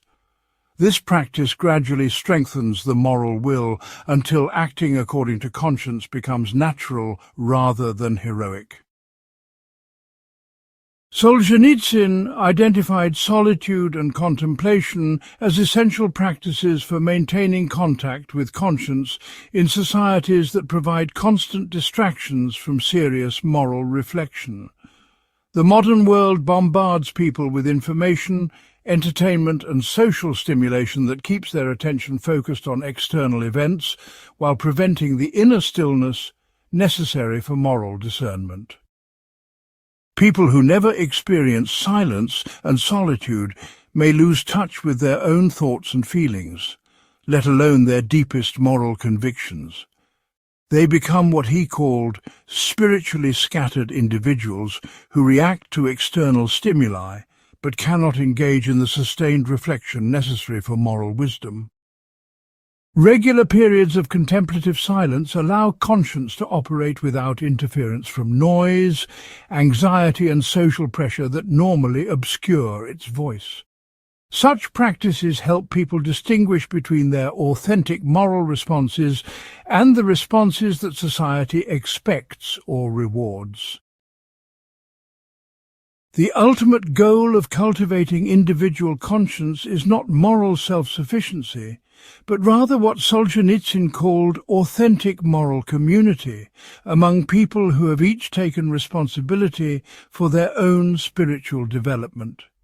When individuals develop genuine moral autonomy, they become capable of forming relationships and institutions based on shared commitment to truth and justice rather than mutual manipulation or collective self-deception. Such communities can engage in honest dialogue about moral questions because their members are not defending institutional positions or personal interests, but seeking together to understand and implement moral truth. They can hold each other accountable for moral failures while providing support for moral growth, because their relationships are based on love for virtue rather than loyalty to persons or organizations. This creates the social conditions necessary for sustained moral progress and effective resistance to corruption. Authentic moral community emerges from individual moral development rather than replacing it, and it supports rather than threatens the conscience of its members. Part 9. Traditional Values and the Critique of Revolutionary Modernism. Solzhenitsyn's experience with revolutionary ideology led him to a profound appreciation for traditional values and institutions that had been dismissed by modern intellectual movements as backward or oppressive. He discovered that many practices and beliefs that seemed irrational or restrictive to modern minds actually embodied hard-won wisdom about human nature and social organization that took centuries to develop. Revolutionary movements that promised to create better societies by abandoning traditional constraints often ended up recreating the same human problems in more destructive forms because they ignored the anthropological insights embedded in traditional cultures. This did not lead Solzhenitsyn to uncritical traditionalism, but rather to a more nuanced understanding of how societies balance continuity and change, innovation and preservation. His analysis of traditional values began with the recognition that human nature itself remains fundamentally constant across different historical periods and cultural contexts. While technology, social organization, and intellectual sophistication may advance dramatically, The basic moral and spiritual challenges that individuals face remain essentially the same. People in every era must learn to control their selfish impulses, develop compassion for others, find meaning and purpose beyond immediate gratification, and create stable relationships that support both individual flourishing and social cooperation. Traditional cultures developed elaborate systems of practices, institutions, and beliefs designed to help individuals navigate these perennial challenges successfully. These systems represent accumulated social wisdom that should not be discarded lightly in favor of untested innovations, however intellectually appealing they might seem. Revolutionary movements that ignore this wisdom often repeat ancient mistakes while believing they are creating unprecedented progress. Solzhenitsyn identified the family as the most important traditional institution for transmitting moral wisdom and providing the stable relationships necessary for healthy human development. The family creates the primary context where children learn basic moral principles through direct experience rather than abstract instruction. They observe how adults handle conflicts, disappointments, and responsibilities, and they practice these skills in a relatively safe environment where mistakes can be corrected through love rather than punishment. The family also provides the emotional security that enables individuals to take moral risks later in life because they know they have a community that will support them regardless of external outcomes. Societies that undermine family stability through economic policies, cultural messages, or legal arrangements that make long-term commitment difficult or unattractive often discover that they have eliminated one of their most important sources of moral education and social cohesion. The resulting social problems typically require expensive institutional interventions that prove less effective than the family structures they replaced. Religious traditions represent another crucial repository of traditional wisdom that Solzhenitsyn believed modern societies abandon at their peril. Regardless of their specific theological content, major religious traditions preserve insights about human nature, moral development, and spiritual practices that have been tested across many generations and diverse circumstances. They provide frameworks for understanding suffering, guidelines for ethical decision-making, practices for spiritual development, and communities that support individuals through difficult times. Modern secular alternatives often prove inadequate replacements because they lack the depth, stability, and transcendent orientation that make religious traditions effective sources of meaning and moral guidance. Societies that lose their religious foundations typically experience increases in depression, addiction, crime and suicide as people struggle to find purpose and direction without traditional sources of spiritual support. The sophisticated philosophical and psychological theories that replace religious wisdom often fail to provide the practical guidance and emotional sustenance that ordinary people need to navigate life's challenges successfully. Solzhenitsyn also defended traditional approaches to education that emphasized character formation alongside intellectual development. Traditional education recognized that knowledge without wisdom could be dangerous, and that intellectual sophistication without moral development often produces clever but destructive individuals. Students learn not only facts and skills, but also virtues like discipline, respect for authority, service to others, and appreciation for cultural heritage that shaped their character while expanding their minds. Modern educational approaches that focus exclusively on technical training and critical thinking often produce graduates who are intellectually capable but morally confused. They may know how to analyze information and solve problems, but they lack the moral framework necessary to determine which problems are worth solving and which solutions serve authentic human welfare. This creates what Solzhenitsyn called educated barbarism, that combines technical sophistication with spiritual primitivism. The defense of traditional values requires understanding the difference between essential principles and particular historical expressions of those principles. Solzhenitsyn argued that core insights about human nature and moral development can be preserved while adapting their institutional expressions to contemporary circumstances. The principle of family stability can be supported through policies that help modern families balance work and home responsibilities rather than simply recreating 19th-century family structures.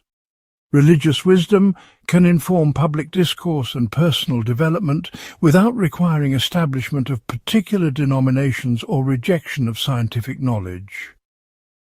Educational approaches can emphasize character formation while incorporating new knowledge about learning and human development. The goal is not to return to some imagined golden age, but to learn from traditional wisdom while addressing contemporary challenges. This selective appropriation of traditional wisdom requires what Solzhenitsyn called discriminating conservatism, that distinguishes between valuable insights and harmful practices within traditional cultures. Not everything traditional is good simply because it is old, just as not everything modern is bad simply because it is new. Traditional cultures often included practices like slavery, gender discrimination, and religious intolerance that violated the same moral principles that other aspects of those cultures sought to preserve. The task is to identify and preserve the elements of traditional wisdom that promote authentic human flourishing while discarding the elements that reflect ignorance, fear, or oppression. This requires careful moral discernment rather than wholesale acceptance or rejection of traditional practices. It also requires understanding how traditional practices developed in response to particular historical circumstances and how they might need to be modified for different circumstances. Solzhenitsyn connected his defense of traditional values to his critique of what he called revolutionary impatience, that seeks to solve complex social problems through rapid and comprehensive changes in basic institutions. Revolutionary approaches typically assume that existing problems result from flawed institutions rather than flawed human nature, and that creating better institutions will automatically produce better human behavior. This assumption leads to repeated cycles of institutional destruction and reconstruction that cause enormous suffering while failing to address the underlying human causes of social problems. Traditional approaches recognize that lasting social improvement requires gradual change in human character alongside gradual reform of institutions. This process takes generations rather than years and requires patience, humility, and respect for the wisdom embedded in existing arrangements. Societies that attempt revolutionary transformation without such patience often create more problems than they solve while destroying valuable social capital that took centuries to develop. Part 10. Literature as moral witness and the responsibility of artists. Solzhenitsyn revolutionized understanding of literature's role in society by demonstrating how artistic work could serve as moral witness that preserves truth in societies dedicated to suppressing it. His own literary career proved that creative writing possessed unique power to convey moral insights that direct political argument could not communicate effectively.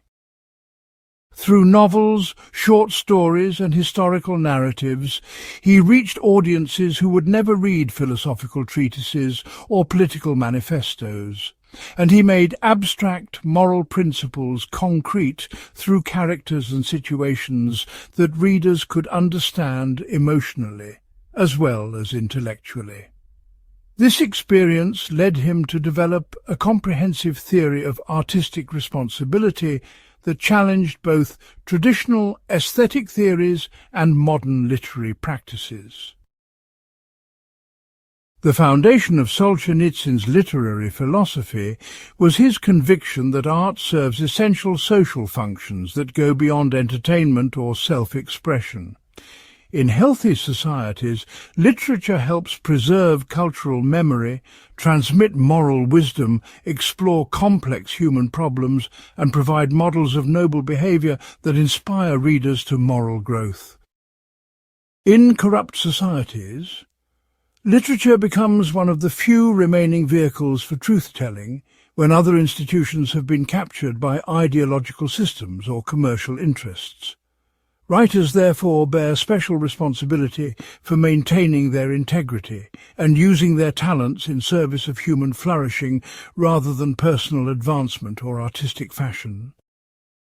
This responsibility becomes particularly acute when political authorities attempt to control artistic expression through censorship, economic pressure, or ideological indoctrination. Under such circumstances, maintaining artistic independence becomes a form of moral heroism that serves the entire society. Solzhenitsyn identified several specific ways that literature could serve as moral witness in oppressive societies. The first involves preserving the memory of historical atrocities that authorities want to erase from public consciousness. His own Gulag Archipelago demonstrated how literary documentation could serve as alternative historical record that preserved the experiences of victims when official histories ignored or distorted those experiences. This function requires writers to serve as investigators, archivists, and witnesses who collect testimony, verify facts, and present evidence in forms that engage readers emotionally while maintaining historical accuracy. Such work often involves personal danger and requires extraordinary commitment to truth over safety, but it provides irreplaceable service to future generations who need to understand their history accurately. Literature written as moral witness becomes part of the historical record itself and helps prevent the repetition of past atrocities. The second function involves exposing the gap between official ideologies and lived reality through detailed portraits of how ordinary people experience political systems. Authoritarian governments typically rely on abstract propaganda that describes their policies in terms of noble goals and beneficial outcomes. Literature can counter this propaganda by showing the concrete human consequences of those policies through stories that make readers feel what it would be like to live under such conditions. The novelist who describes a family destroyed by forced collectivization conveys truths about communist economics that statistical analyses cannot communicate. The playwright, who shows how censorship affects personal relationships, reveals the human costs of political control that abstract discussions of freedom cannot capture. Such literary witness helps audiences understand political systems from the perspective of those who suffer under them, rather than those who benefit from them. The third function involves providing moral education through characters who model virtue under difficult circumstances. Solzhenitsyn believed that readers learn moral behavior more effectively through observing fictional characters than through studying ethical theories or religious commandments. Stories show how abstract moral principles apply in specific situations and demonstrate that ordinary people can choose heroic behavior when circumstances demand it. The character who maintains integrity despite torture, who helps others despite scarcity, who tells truth despite danger, provides readers with models of behavior they can emulate in their own lives. Such characters also demonstrate that moral heroism emerges from character development rather than special talents or circumstances, making virtue seem achievable rather than impossible for ordinary readers. Literature thus becomes a form of moral pedagogy that teaches through inspiration rather than instruction. Solzhenitsyn also emphasized literature's unique capacity to convey the complexity and ambiguity of moral experience that abstract analysis tends to oversimplify. Real moral decisions typically involve competing values, incomplete information, and unintended consequences that make simple formulas inadequate guides for action. Literature can explore this complexity through characters who face genuine moral dilemmas where all available choices involve some degree of compromise or loss. The novel that shows a parent choosing between feeding their own children and helping starving neighbours explores territory that moral philosophy cannot map completely. The story that follows a person's gradual corruption or redemption over time reveals psychological processes that theoretical ethics cannot capture fully. By honouring this complexity, literature helps readers develop the moral discernment necessary for navigating their own difficult choices.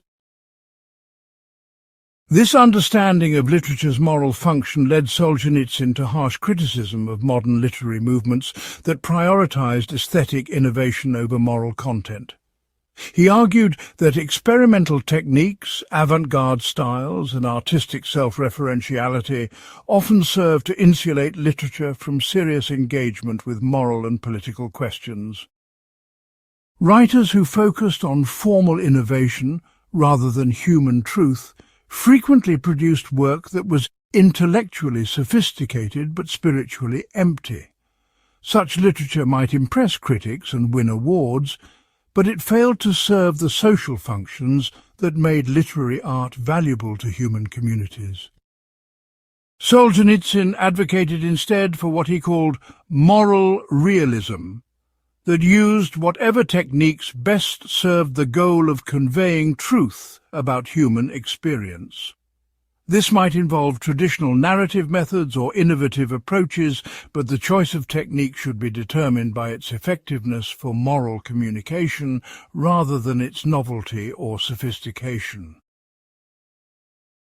The responsibility of artists extends beyond their individual creative work to include their public role as cultural leaders who influence social values through their example and advocacy. Solzhenitsyn argued that writers and other artists possess cultural authority that gives them unusual power to shape public opinion and moral sensibility. This authority creates corresponding obligations to use their influence responsibly rather than simply pursuing personal fame or commercial success. Artists who promote nihilistic philosophies, celebrate destructive behaviors, or encourage cynicism about moral values bear partial responsibility for the social consequences of their influence.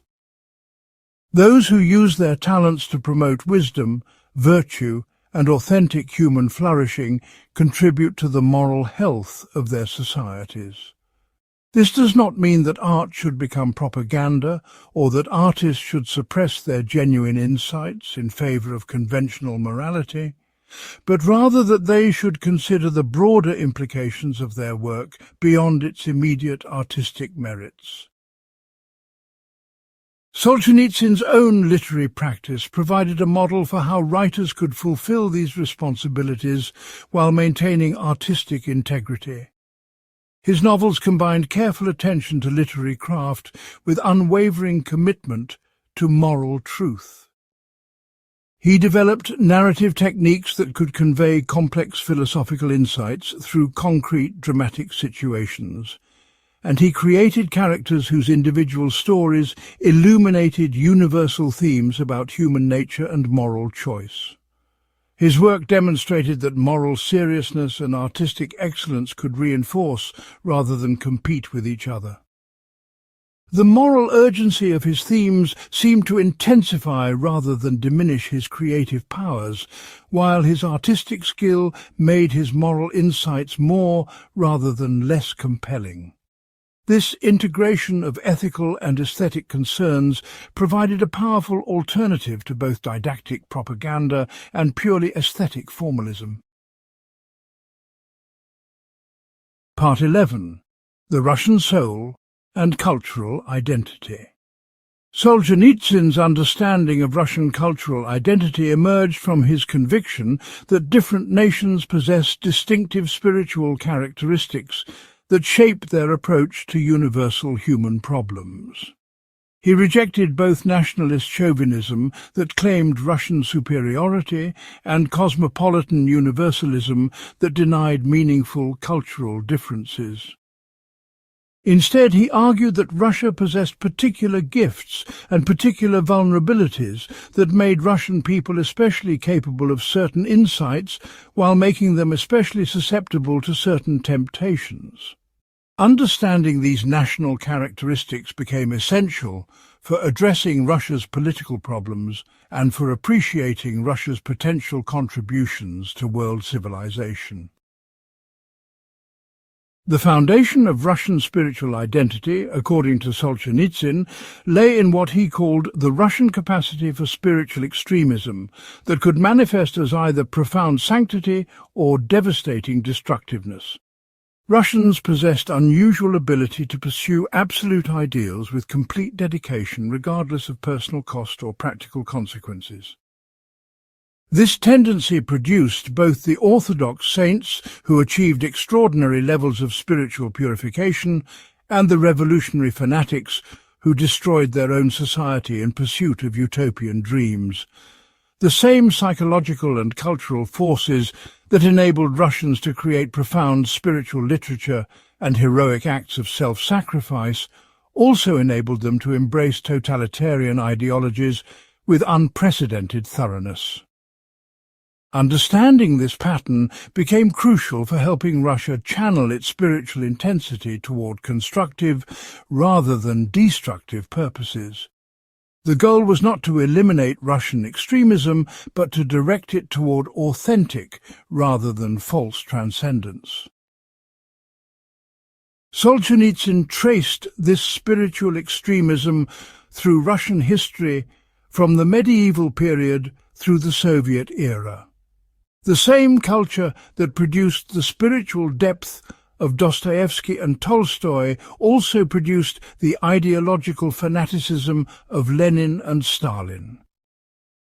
The Russian capacity for complete dedication to transcendent causes made Russians capable of extraordinary spiritual achievements when those causes were authentic. But it also made them vulnerable to manipulation by false prophets who promised worldly versions of spiritual fulfillment. Communist ideology succeeded in Russia not despite Russian spirituality, but because of it, by offering secular substitutes for religious transcendence that appealed to the same psychological needs that Orthodox Christianity had traditionally satisfied. The communist promise of earthly paradise attracted people whose spiritual hunger made them dissatisfied with merely material improvements in their condition.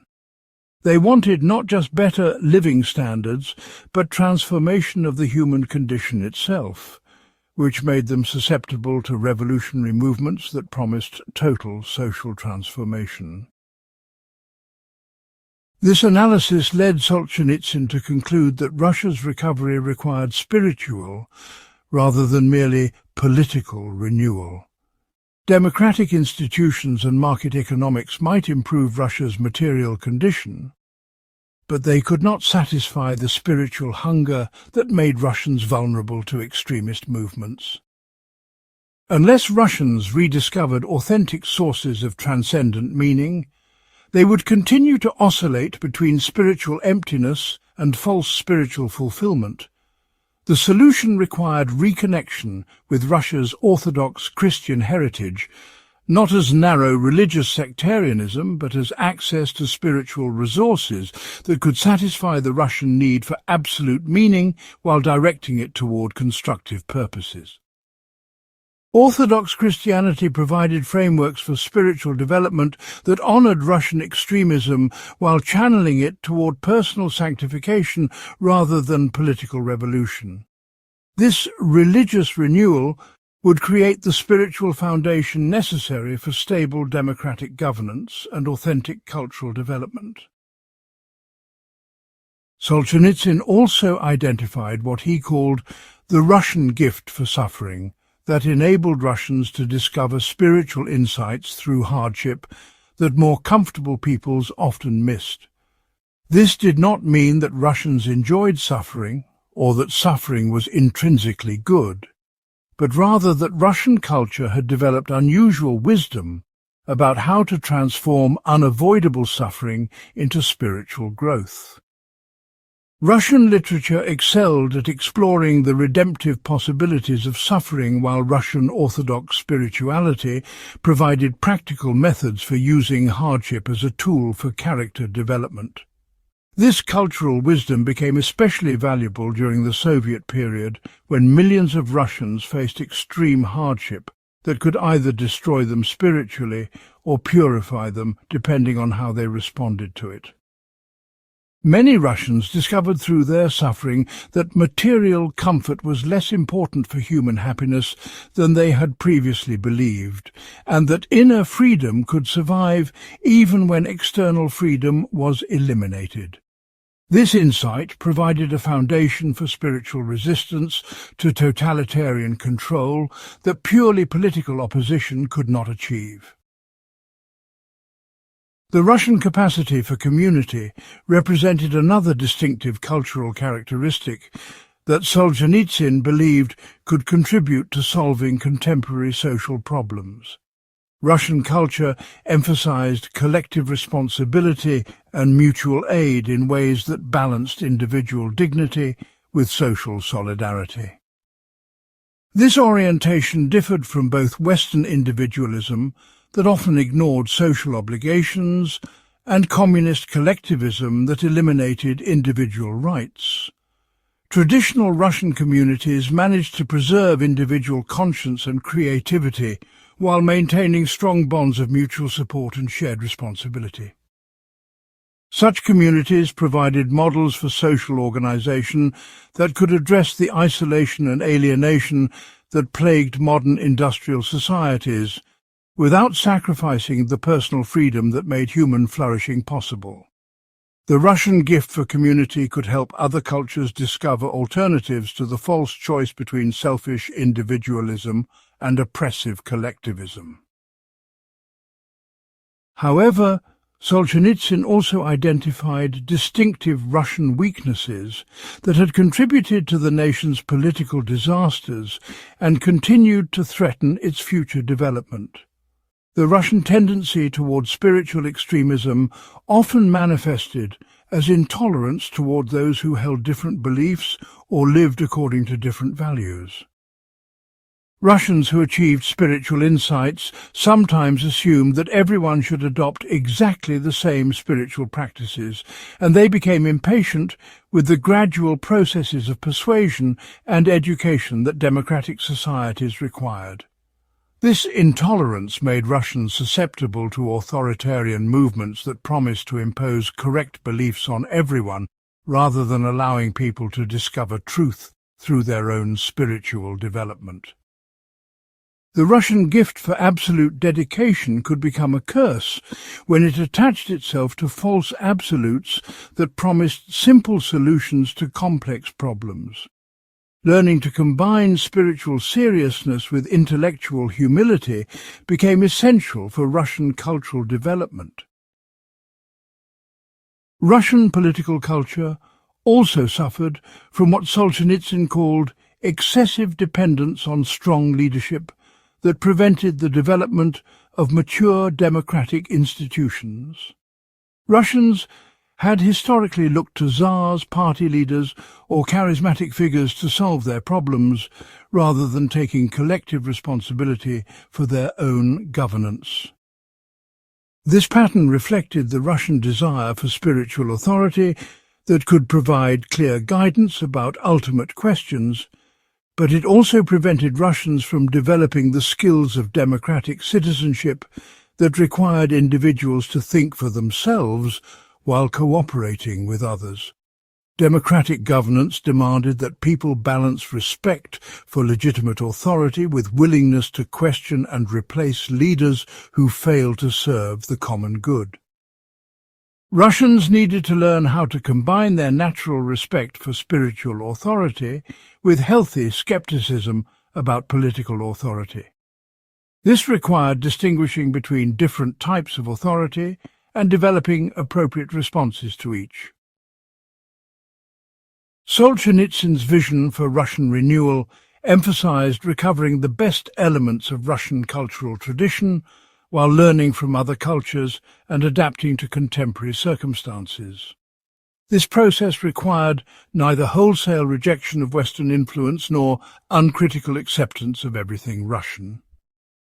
Instead, it demanded careful discrimination that identified which aspects of Russian heritage promoted authentic human flourishing and which aspects reflected historical limitations that needed to be overcome.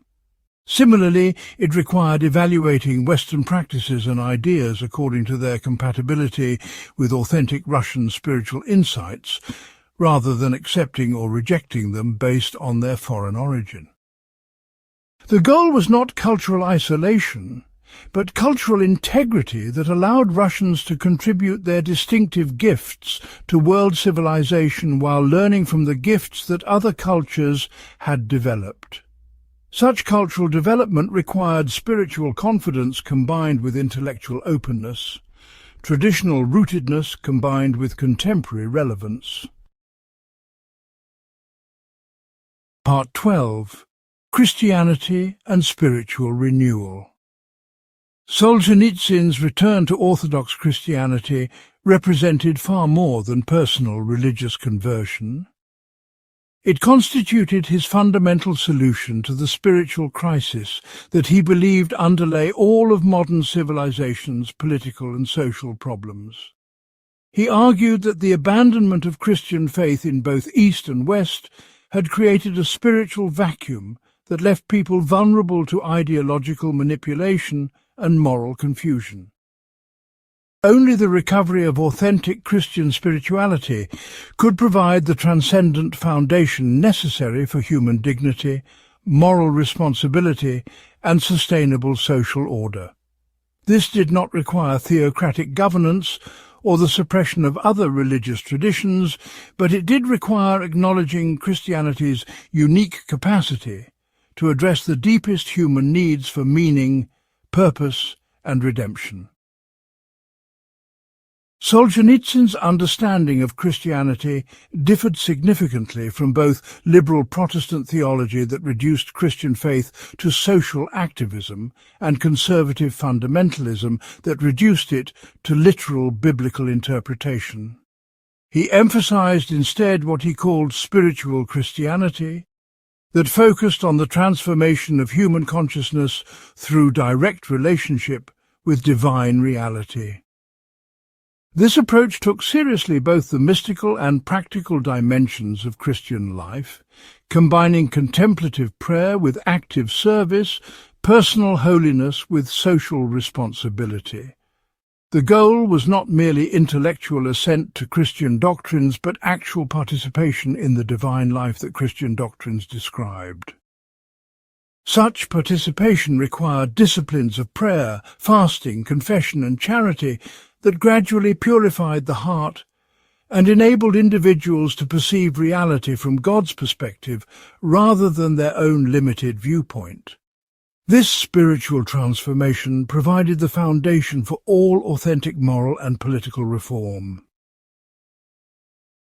The camps had provided Solzhenitsyn with dramatic evidence for Christianity's unique power to sustain human dignity under impossible circumstances. He observed that prisoners who maintained genuine Christian faith often displayed extraordinary courage, compassion, and hope despite unimaginable suffering. Their faith provided them with sources of meaning and purpose that transcended their immediate circumstances and enabled them to maintain their humanity even when everything else was stripped away. Christian prisoners could forgive their tormentors, help fellow inmates, and preserve their moral integrity because they understood their suffering as participation in Christ's redemptive work rather than meaningless victimization. This perspective transformed their experience of suffering from pure loss into spiritual opportunity, giving them strength that purely humanistic philosophies could not provide. The Christian framework offered concrete hope for ultimate justice and redemption that made present suffering bearable while maintaining commitment to present moral responsibility. Solzhenitsyn contrasted this Christian response to suffering with the alternatives he observed among prisoners who lacked religious faith. Secular humanists often began with noble ideals about human dignity and moral progress, but these ideals proved inadequate when tested by extreme hardship. Without transcendent foundations, humanistic values seemed arbitrary and fragile when confronted with the reality of human evil and cosmic indifference. Prisoners who relied solely on human reason and secular ethics often experienced despair or cynicism when their assumptions about human goodness and historical progress were shattered by camp reality. They had no framework for understanding why they should maintain moral behavior when such behavior brought no practical benefits and often increased their suffering. Christian prisoners, by contrast, maintained moral commitments even when those commitments seemed irrational from purely human perspectives, because they understood themselves as accountable to divine rather than merely human standards. This analysis led Solzhenitsyn to conclude that sustainable moral behavior required transcendent rather than immanent foundations. People who grounded their ethics in human reason, social utility, or personal preference inevitably discovered that these foundations could not support moral commitment when moral behavior conflicted with survival, success, or happiness. Only the conviction that moral truth existed independently of human opinion and that moral behavior served purposes larger than immediate human welfare could motivate consistent ethical action under all circumstances.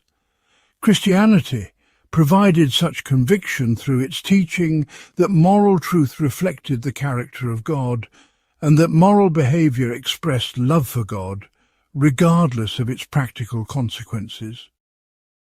This transcendent orientation freed people from the need to calculate the benefits of moral action and enabled them to act ethically even when such action seemed futile or counterproductive. The Christian who helped enemies or told truth to tyrants did so not because it produced good results, but because it expressed faithfulness to divine love. Solzhenitsyn also emphasized Christianity's unique capacity to address the problem of human evil through its doctrine of sin and redemption. Unlike ideologies that blamed evil on external circumstances or temporary ignorance, Christianity recognized evil as a permanent feature of human nature that could only be overcome through divine grace. This insight prevented the naive optimism that led to utopian political movements while maintaining hope for individual transformation and gradual social improvement. Christians could work for justice and oppose oppression without expecting to eliminate evil completely, and they could acknowledge their own capacity for sin without descending into despair about human possibilities. The doctrine of redemption promised that even the worst sinners could be transformed through God's grace, while the doctrine of sin warned that even the best people remained vulnerable to moral failure. This balanced understanding of human nature provided realistic foundations for political action that avoided both revolutionary fanaticism and conservative complacency. The practical implications of Christian renewal extended far beyond individual spiritual development to encompass entire approaches to social organization and cultural development. Solzhenitsyn argued that Christian societies could balance individual freedom with social responsibility in ways that neither secular individualism nor collectivist ideologies could achieve. Christian understanding of human dignity as grounded in divine image provided stronger foundations for individual rights than secular theories based on social contracts or utilitarian calculations. At the same time, Christian teaching about love of neighbour created stronger motivations for social responsibility than secular appeals to rational self-interest or abstract duty. Christian societies could protect individual conscience while maintaining moral standards, encourage personal achievement while preventing destructive competition, and promote material prosperity while preserving spiritual values. Such balance required wisdom and restraint that secular ideologies often lacked because they absolutized partial truths rather than seeking comprehensive understanding of human nature and social needs. Solzhenitsyn's advocacy for Christian renewal did not involve rejection of intellectual inquiry or scientific knowledge. He argued instead that Christianity provided the proper framework for understanding the relationship between reason and revelation, temporal and eternal concerns, material and spiritual dimensions of reality. Christian faith liberated rather than constrained human reason by providing ultimate foundations that enabled rational inquiry to proceed without falling into relativism or despair. Scientists could pursue knowledge about the natural world while maintaining conviction that such knowledge served purposes larger than mere curiosity or technological manipulation. Scholars could engage in critical analysis of ideas and institutions while preserving commitment to truth that transcended personal opinion or cultural convention. Artists could explore the full range of human experience while maintaining hope for beauty and meaning that justified their creative efforts. The recovery of Christian civilization also required what Solzhenitsyn called missionary patience, that recognized the gradual nature of spiritual transformation and avoided the temptation to impose Christian values through political force. Authentic Christian renewal had to emerge from genuine conversion and spiritual growth rather than external compulsion or social pressure. This meant that Christians should focus primarily on living according to Christian principles in their own lives while offering invitation rather than demand to others who might be attracted to their example. Such approach required tremendous faith in the power of truth to convince and love to transform, along with willingness to accept rejection and misunderstanding from those who were not ready for Christian commitment. It also required distinguishing between the eternal truths of Christian faith and the particular cultural forms through which those truths had been expressed in different historical periods. Christian renewal could learn from Christian tradition while adapting to contemporary circumstances that differed from those in which traditional Christian institutions had developed. Part 13. The problem of violence and non-violent resistance. Solzhenitsyn's experience with both revolutionary violence and state oppression led him to profound reflections on when, if ever, violence could be morally justified and what alternatives might exist for opposing evil without becoming evil oneself.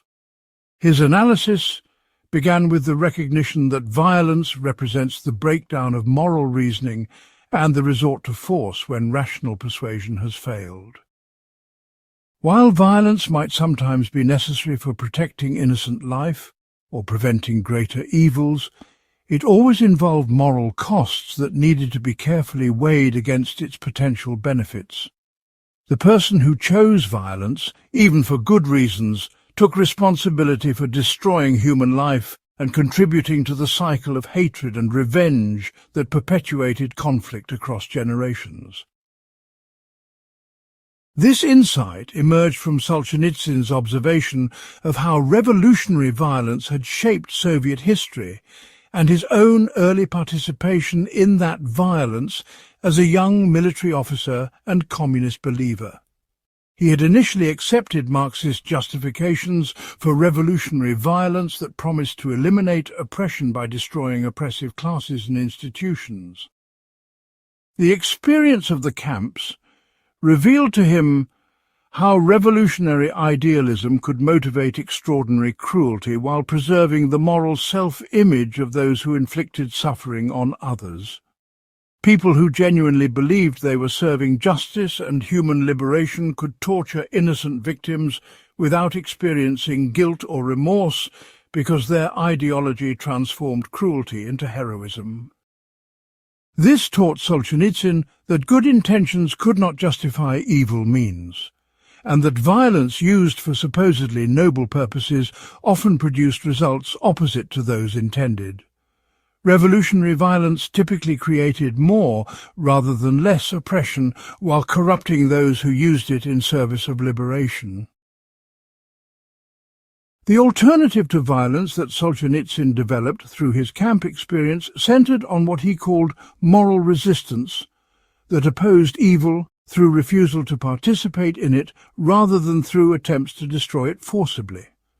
This approach recognized that evil ultimately depended on the cooperation of its victims, and that withdrawing such cooperation could be more effective than direct confrontation.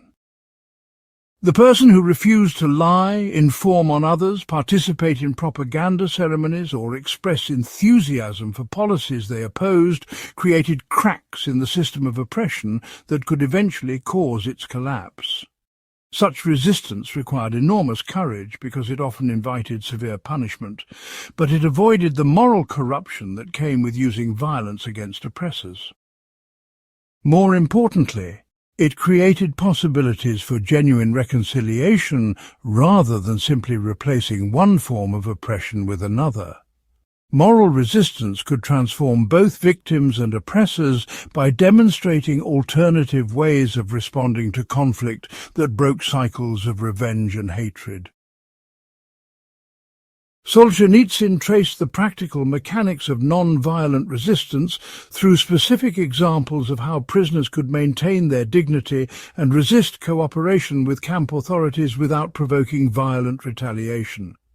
Prisoners could refuse to inform on fellow inmates by claiming ignorance, rather than dramatically declaring their opposition to the informant system. They could avoid participating in propaganda sessions by developing illnesses or requesting work assignments that conflicted with those sessions. They could resist pressure to confess to crimes they had not committed by remaining silent rather than loudly proclaiming their innocence. Such tactics required careful calculation of risks and benefits, along with willingness to accept punishment when resistance was discovered. But they preserved the moral integrity of those who used them while gradually undermining the system's ability to function effectively. The key to effective non-violent resistance lay in what Solzhenitsyn called strategic wisdom, that chose the most effective forms of opposition while minimizing unnecessary provocation of authorities. This required understanding the psychology of oppressors and the mechanics of oppressive systems well enough to identify their vulnerabilities and exploit them without triggering overwhelming retaliation. Successful resistance often involved making it more costly for authorities to enforce compliance than to tolerate non-compliance, while avoiding dramatic gestures that would force them to make examples of resistors. The goal was not heroic martyrdom, but sustained effectiveness in reducing the system's capacity to function while preserving the lives and welfare of those who opposed it. This approach required patience, discipline and coordination among resistors who shared information about effective tactics while maintaining security against infiltration by informants. It also required spiritual preparation that enabled people to endure punishment and uncertainty without abandoning their moral commitments or becoming consumed by hatred for their oppressors. Solzhenitsyn connected his analysis of non-violent resistance to broader questions about the relationship between means and ends in moral action. He argued that the methods people use to achieve their goals inevitably shaped the character of those goals and determined whether achieving them would actually improve human welfare. Violence used to create justice, typically produced injustice because it taught people that force rather than reason should determine social arrangements. Deception used to promote truth, typically undermined truth by demonstrating that truth-tellers could not be trusted. Hatred used to combat hatred, typically increased, rather than decreased, the total amount of hatred in the world.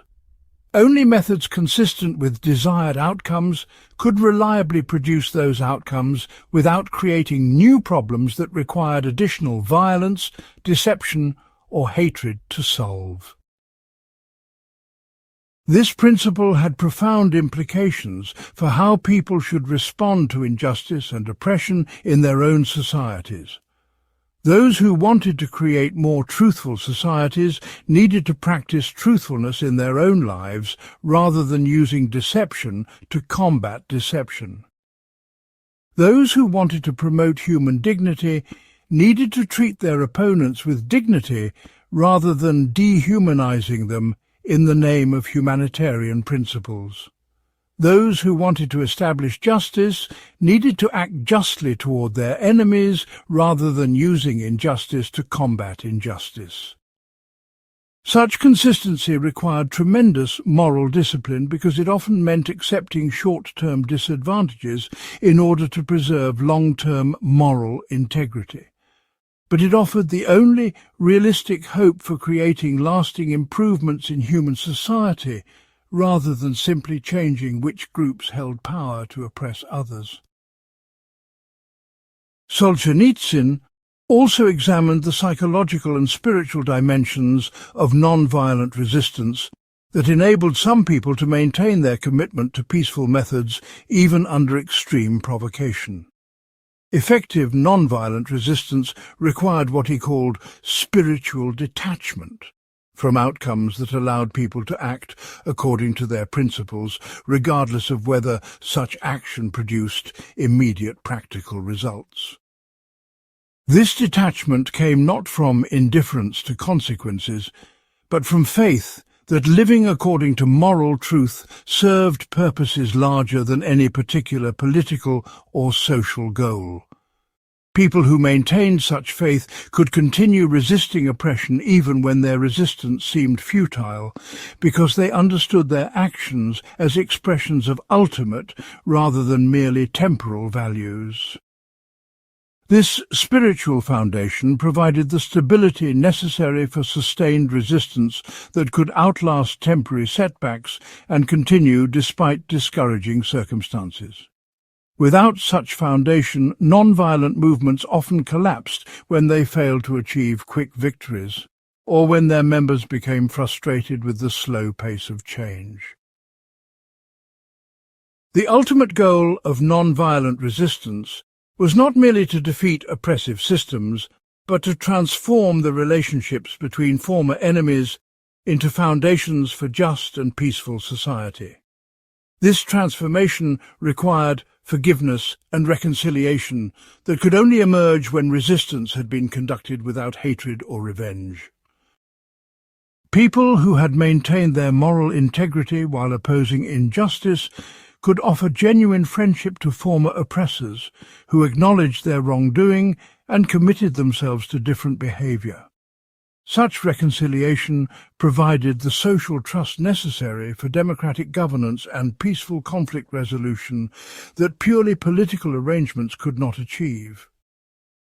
Societies that moved from oppression to freedom through non-violent resistance often developed stronger democratic institutions than those that achieved freedom through violent revolution, because their struggle had prepared them for cooperation rather than continued conflict. The methods of liberation became the foundation for subsequent social organization. Part 14. Economic Justice and the Critique of both Capitalism and Socialism. Solzhenitsyn's analysis of economic systems began with the recognition that both capitalism and socialism had reduced human beings to economic units, while ignoring the spiritual and moral dimensions of human existence that gave economic activity its proper purpose and meaning. He argued that the fundamental question was not which economic system produced the most goods or distributed them most efficiently, but which approach to economic organization best served authentic human flourishing. This perspective led him to criticize both the materialist assumptions underlying Marxist economics and the consumerist values driving capitalist societies. Neither system adequately addressed human needs for meaning, community, moral purpose and spiritual development that were more important than material prosperity for genuine happiness and social stability. His critique of socialism emerged from direct experience with how communist economic policies had affected ordinary Soviet citizens. The planned economy had promised to eliminate poverty and exploitation by placing economic decisions in the hands of experts who would rationally organize production for social benefit rather than private profit. In practice, central planning had created massive inefficiencies, chronic shortages, and new forms of exploitation that were often worse than those it had supposedly eliminated. Party officials and government bureaucrats had become a new ruling class that enjoyed privileges unavailable to ordinary workers, while claiming to represent their interests. The absence of market mechanisms had made it impossible to coordinate complex economic activities effectively, while the absence of private property had eliminated incentives for innovation and careful resource use. Most importantly, the concentration of economic power in government hands had created tools for political oppression that made totalitarian control possible. But Solzhenitsyn's criticism of capitalism proved equally penetrating when he encountered Western consumer culture during his exile from the Soviet Union. He observed that capitalist societies had achieved impressive material prosperity, but often at the cost of spiritual emptiness and moral confusion that made their citizens vulnerable to manipulation and despair. The competitive pursuit of wealth and status had created social relationships based on mutual exploitation rather than genuine community. The emphasis on individual acquisition had undermined traditional sources of meaning and purpose, while offering no adequate substitutes beyond material accumulation and sensory gratification. Most troubling, the consumer mentality had transformed people from moral agents who took responsibility for their choices into passive recipients of goods and services who evaluated their lives according to what they possessed rather than who they were becoming. Such people could be easily controlled through the manipulation of their desires, even though they enjoyed formal political freedoms. Solzhenitsyn identified the common root of both systems' failures in their shared materialist assumption that human welfare could be measured primarily in terms of economic production and consumption. Socialist planners focused on maximizing total production, while capitalist entrepreneurs focused on maximizing individual consumption. But both approaches ignored the question of whether increased material prosperity actually improved human lives.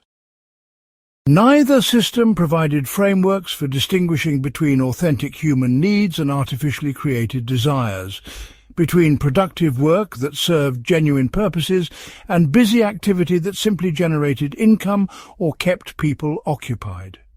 Both systems encouraged people to define success in quantitative terms that could be measured statistically rather than qualitative terms that required moral and spiritual discernment.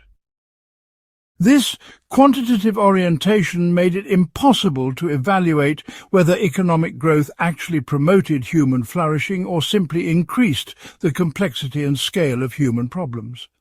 Societies could become wealthier while becoming less happy, more productive while becoming less creative, more efficient while becoming less wise. The alternative approach that Solzhenitsyn advocated began with what he called human-scale economics, that subordinated economic considerations to moral and spiritual ones. This approach recognized that economic activity should serve the development of human character and community rather than becoming an end in itself. Work should provide opportunities for creativity, service, and personal growth rather than simply generating income or producing goods. Economic institutions should strengthen family relationships and local communities rather than disrupting them for the sake of efficiency or profit. The distribution of wealth should reflect principles of justice and human dignity rather than simply rewarding market success or political power. Such an approach required fundamental changes in how people thought about the purpose of economic activity and the criteria for evaluating economic performance. This human-scale approach implied support for economic arrangements that preserved individual initiative while preventing extreme concentrations of wealth and power.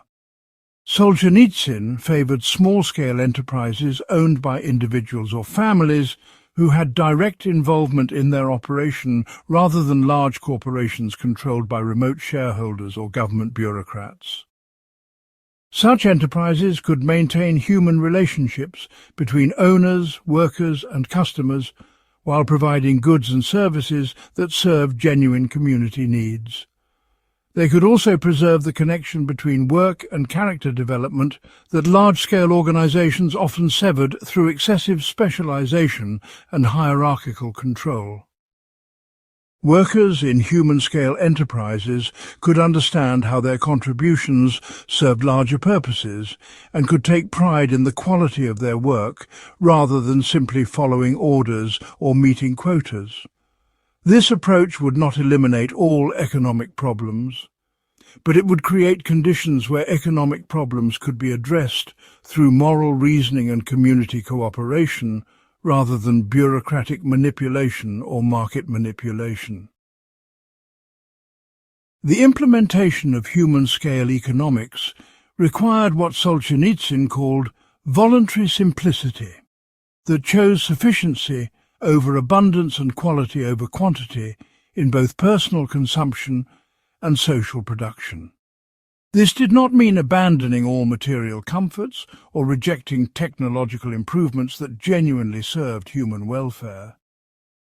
Rather, it meant developing the wisdom to distinguish between needs and wants, between tools that served human purposes and gadgets that served no purpose beyond entertainment or status display. People who practiced voluntary simplicity could find satisfaction in meaningful work, genuine relationships, and spiritual development, rather than requiring constant increases in material consumption to maintain their happiness. Such people would be less vulnerable to economic manipulation and more capable of making economic choices based on moral criteria rather than simply accepting whatever the market offered or the government provided. They could also serve as examples for others who were trapped in cycles of consumption and debt that prevented them from discovering more authentic sources of satisfaction.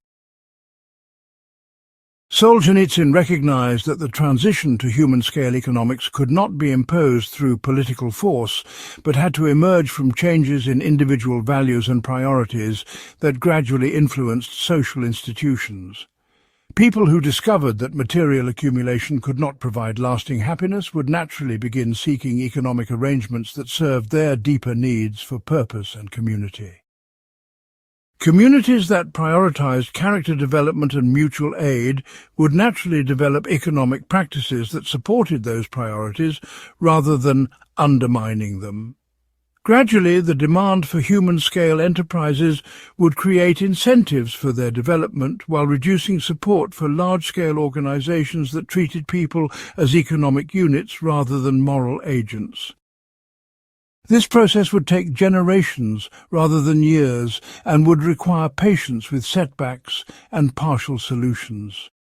But it offered hope for economic arrangements that could serve authentic human flourishing rather than simply maximizing measurable outputs that might or might not improve human welfare.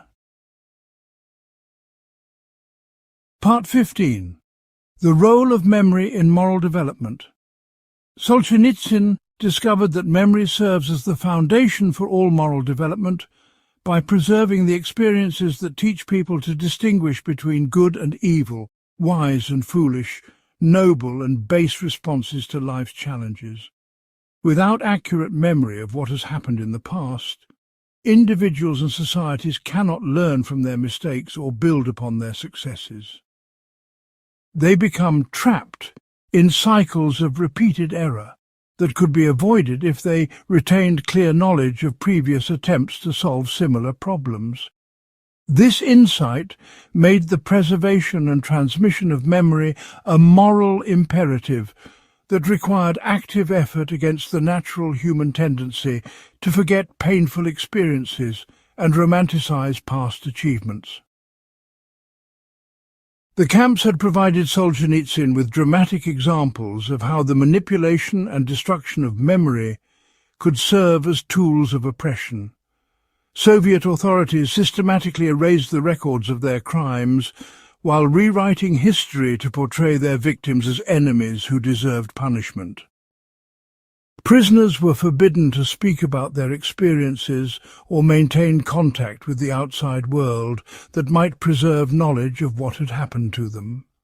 Official histories ignored or distorted the suffering of millions while celebrating the achievements of those who had caused that suffering. This destruction of memory served multiple purposes. It prevented victims from organizing resistance based on shared knowledge of their situation. It eliminated evidence that might be used to hold perpetrators accountable, and it made it easier to repeat similar crimes in the future. Societies that lost their memory became defenseless against manipulation by those who controlled the present interpretation of past events. The recovery and preservation of authentic memory therefore became acts of resistance that could undermine tyrannical systems while serving future generations. Solzhenitsyn devoted enormous effort to collecting testimonies from camp survivors, documenting the details of administrative procedures and preserving the names and stories of individual victims. This work required tremendous courage because it involved gathering information that authorities wanted to keep secret and maintaining records that could be used as evidence of treason. It also required extraordinary patience because the full truth could only be assembled from thousands of individual accounts that had to be carefully verified and organized into coherent narratives. The resulting documentation served not only as historical record, but also as moral education that revealed the human consequences of ideological fanaticism and bureaucratic indifference. Future generations could learn from this preserved memory how to recognize and resist similar threats to human dignity.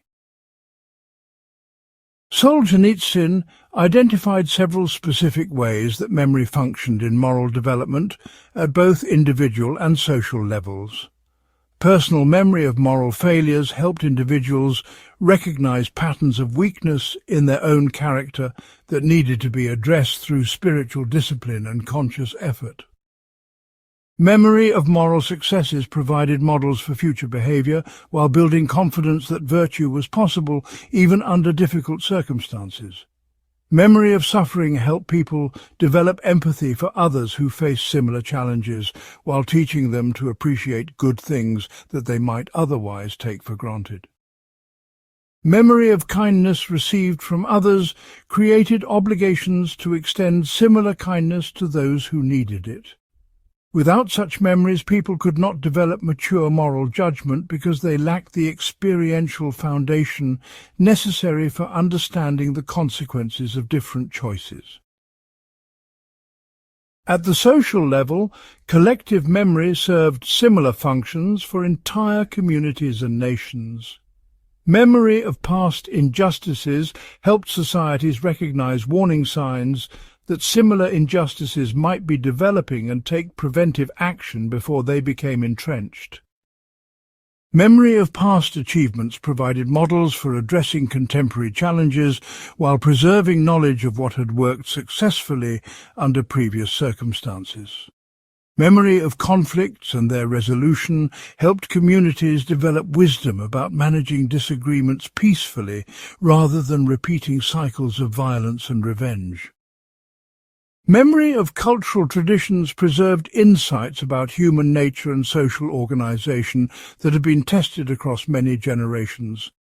Societies that lost such memories became vulnerable to demagogues who promised simple solutions to complex problems while ignoring the lessons of history.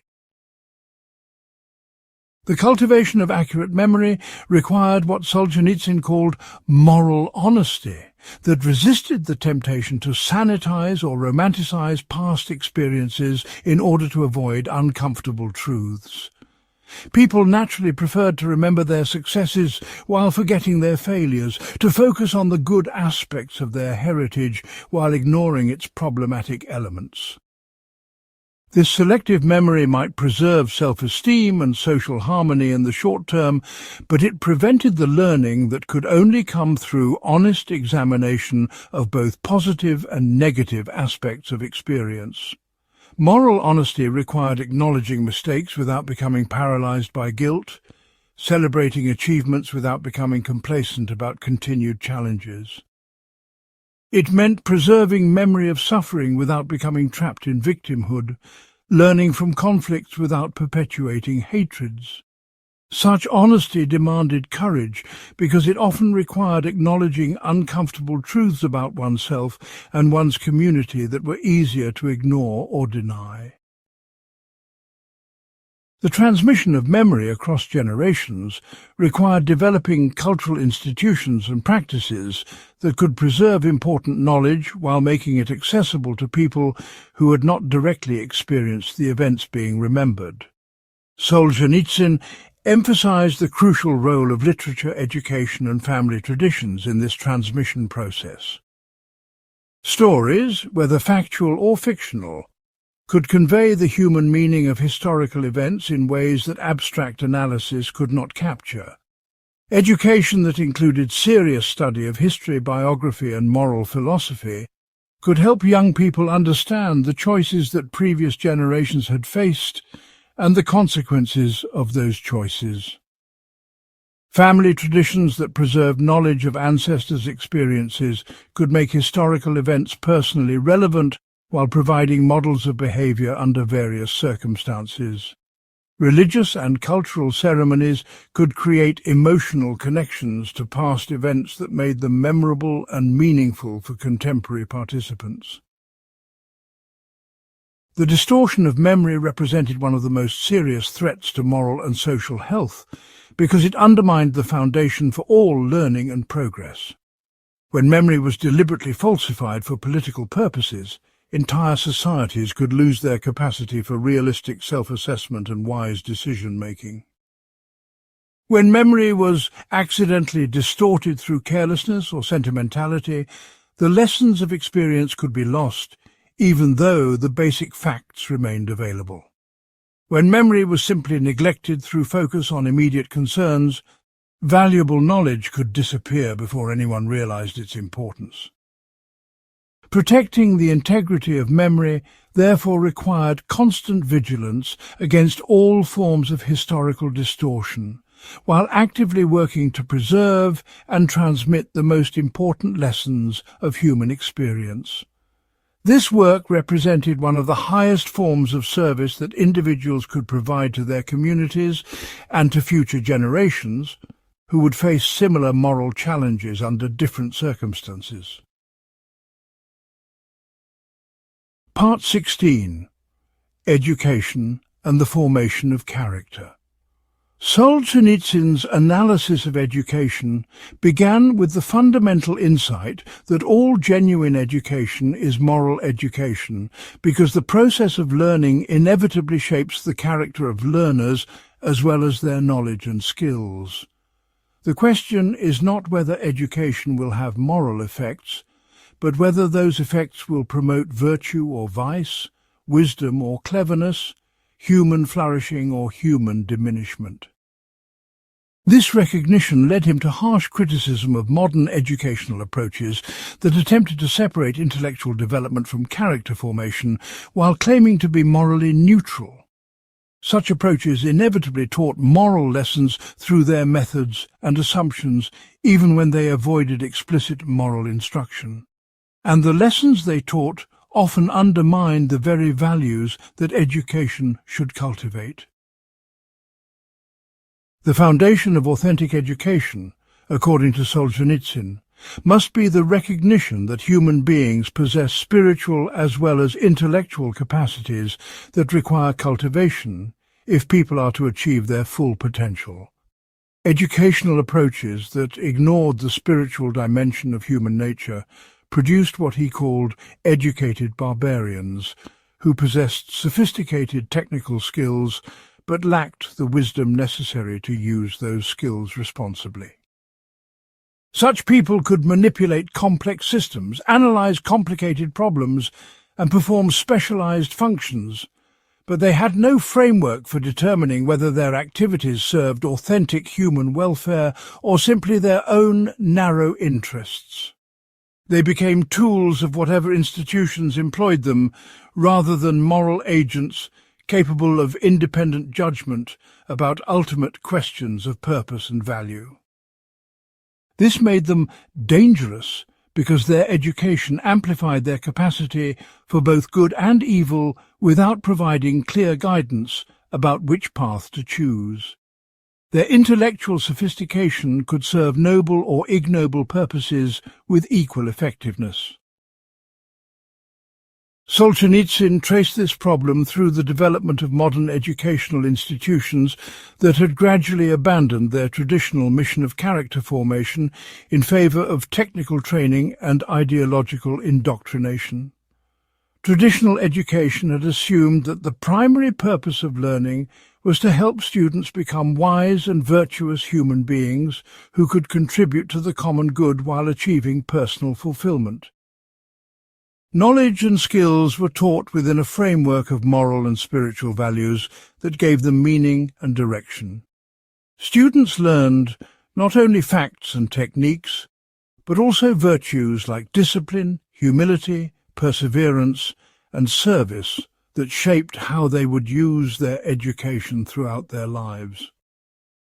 Modern education, by contrast, focused primarily on providing students with credentials and skills that would enable them to achieve success in competitive economic and social environments. The moral and spiritual dimensions of education were either ignored entirely or reduced to therapeutic techniques for managing stress and building self-esteem. This transformation had occurred gradually through several related changes in educational philosophy and practice. The first involved the adoption of relativistic assumptions about truth and value that made serious moral education seem impossible or inappropriate. If all moral judgments were merely expressions of personal preference or cultural convention, then schools could not teach students to distinguish between right and wrong without imposing arbitrary values on them. The result was educational approaches that taught students to analyze and critique different moral positions without providing guidance about which positions were actually superior to others.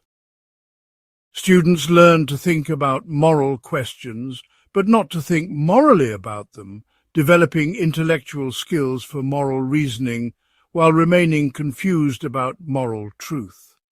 This produced graduates who were sophisticated in academic discourse but primitive in practical wisdom. The second change involved the bureaucratization of education that reduced teaching to technical procedures designed to produce measurable outcomes efficiently. Teachers became technicians who delivered predetermined curricula according to approved methods, rather than mentors who helped students discover their unique talents and calling. Learning became processing information and acquiring skills, rather than developing understanding and character. Success was measured through standardized tests that evaluated memory and analytical ability rather than wisdom and virtue. This approach could mass-produce graduates with similar credentials and capabilities, but it could not cultivate the individual character development that authentic education required. Students learned to perform educational tasks successfully without necessarily becoming educated in any meaningful sense. The third change involved the politicization of education that used schools to promote particular ideological agendas rather than seeking truth through open inquiry.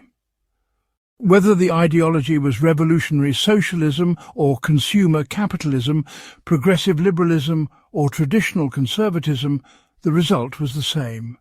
Students learned to repeat approved opinions rather than developing the capacity for independent thought. Education became a form of sophisticated propaganda that created the illusion of intellectual development while actually preventing genuine learning. Students who questioned approved doctrines were discouraged or punished, while those who demonstrated ideological conformity were rewarded with high grades and advancement opportunities. This produced graduates who were intellectually sophisticated but spiritually enslaved, capable of complex reasoning within approved frameworks, but incapable of questioning the frameworks themselves. They became what Solzhenitsyn called unconscious agents of ideological systems they had never seriously examined. The alternative approach that Solzhenitsyn advocated emphasized what he called education for wisdom, that integrated intellectual development with moral and spiritual formation. This approach recognized that the ultimate purpose of education was to help students become fully human, rather than simply acquiring knowledge and skills that could be used for any purpose. Students would learn to seek truth, rather than simply processing information, to develop character rather than simply building competencies, to serve others rather than simply advancing themselves. Such education required teachers who were themselves wise and virtuous rather than simply knowledgeable and skilled. And it required institutional environments that supported the slow process of character development rather than demanding quick results. The curriculum for education for wisdom would include serious study of literature, history, philosophy and religion that exposed students to the deepest questions about human existence and the various answers that thoughtful people had developed over time. Students would encounter great minds wrestling with fundamental problems, rather than simply learning contemporary academic theories or practical techniques. They would be challenged to develop their own responses to these enduring questions, while learning from the wisdom of those who had faced similar challenges in different circumstances. The goal would not be to indoctrinate students with particular answers, but to help them develop the capacity for thoughtful engagement with ultimate questions that every mature person must eventually address. This approach would also include direct experience with moral choice through service projects, leadership responsibilities, and opportunities to take stands on controversial issues. Students would learn virtue by practicing it rather than simply reading about it, developing moral courage through facing real decisions with real consequences. They would discover their own strengths and weaknesses while learning to appreciate the struggles that other people faced in their efforts to live according to their highest convictions. Such experiences would provide the practical foundation for moral reasoning that theoretical discussions alone could not supply. The implementation of education for wisdom would require fundamental changes in how societies understood the purpose and value of educational institutions. Instead of viewing schools primarily as job training programs or engines of economic development, communities would need to recognize them as the institutions responsible for transmitting cultural wisdom and forming future citizens capable of democratic governance. This would require investment in teachers who possess not only academic qualifications, but also moral authority, earned through their own character development and demonstrated commitment to student welfare. It would also require patience with educational processes that took years to show results and that produced outcomes that could not be easily measured through standardized assessments. The benefits of education for wisdom would appear primarily in the quality of graduates' lives and contributions, rather than in their test scores or starting salaries. Such education would prepare people to become wise parents, responsible citizens and moral leaders rather than simply successful employees or consumers. Part 17. The Critique of Intellectualism and Academic Culture. Solzhenitsyn's experience with both Soviet and Western intellectual establishments led him to a profound critique of academic culture that prioritized abstract theorizing over practical wisdom and intellectual sophistication over moral character. He observed that many highly educated people possessed impressive analytical abilities but demonstrated poor judgment about basic questions of right and wrong, truth and falsehood, wise and foolish action. Their education had taught them to manipulate ideas skillfully while leaving them confused about reality, to critique existing arrangements brilliantly while being unable to propose workable alternatives. This produced what he called intellectual pride that substituted cleverness for wisdom while creating barriers to the moral development that genuine education should promote. The root of this problem lay in what Solzhenitsyn identified as the modern separation of intellect from conscience that allowed people to develop their rational faculties while ignoring their moral intuitions. Traditional approaches to learning had assumed that intellectual development should serve moral development, that knowledge should lead to wisdom, that education should produce better human beings rather than simply more knowledgeable ones. Modern academic culture, by contrast, treated intellectual ability as an end in itself that could be pursued independently of character development or practical wisdom. Students learn to analyze, critique and theorize without learning to discern, judge or apply their knowledge responsibly. They became what Solzhenitsyn called moral illiterates, who could discuss ethical theories sophisticated but could not recognize evil when they encountered it directly. Their intellectual training actually hindered their moral development by teaching them to override their conscience through clever reasoning that served their interests. This intellectual pride manifested itself in several characteristic patterns that Solzhenitsyn observed among academics and intellectuals in both East and West. The first involved the assumption that complex problems required complex solutions that only experts with advanced education could understand and implement. This led intellectuals to dismiss simple moral principles and traditional wisdom as naive or outdated, while promoting sophisticated theories that often made problems worse rather than better. They preferred elegant intellectual constructions to practical approaches that worked but could not be reduced to academic formulas. Their solutions typically required extensive bureaucratic machinery staffed by credentialed experts rather than relying on the moral agency and practical wisdom of ordinary people. This created systems that served the interests of intellectual classes while failing to address the real needs of those they claimed to help. The second pattern involved the tendency to retreat into abstract theoretical discussions when confronted with the practical consequences of their ideas. When their policies produced suffering or failed to achieve their stated goals, intellectuals typically responded by developing more sophisticated theories rather than questioning their basic assumptions. They blamed implementation failures on the ignorance or malice of others, rather than examining whether their theoretical frameworks corresponded to reality. This allowed them to maintain their intellectual self-image while avoiding responsibility for the human costs of their mistakes. The more abstract and complex their theories became, the more disconnected they grew from the concrete human experience that should have served as the test of their validity.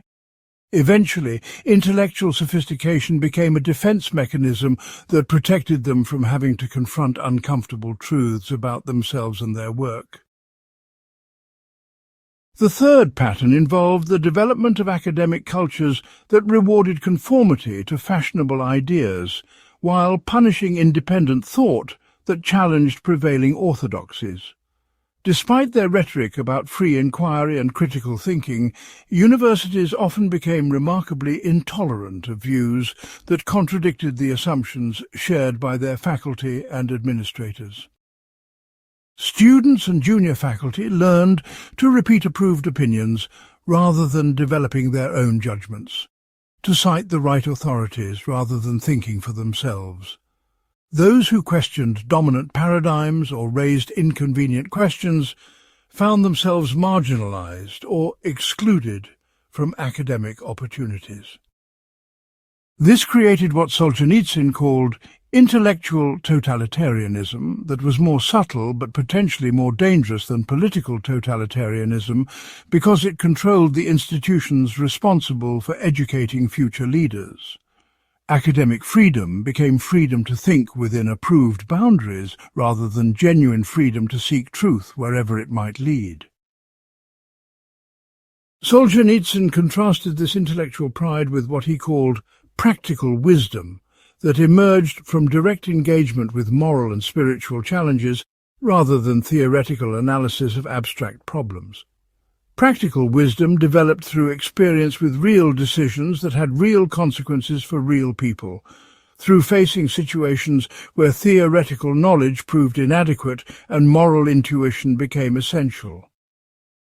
People who possessed practical wisdom could distinguish between important and trivial questions, between workable and unworkable solutions, between noble and base motivations for action. They had learned to recognize the gap between good intentions and good results, between clever theories and effective practices.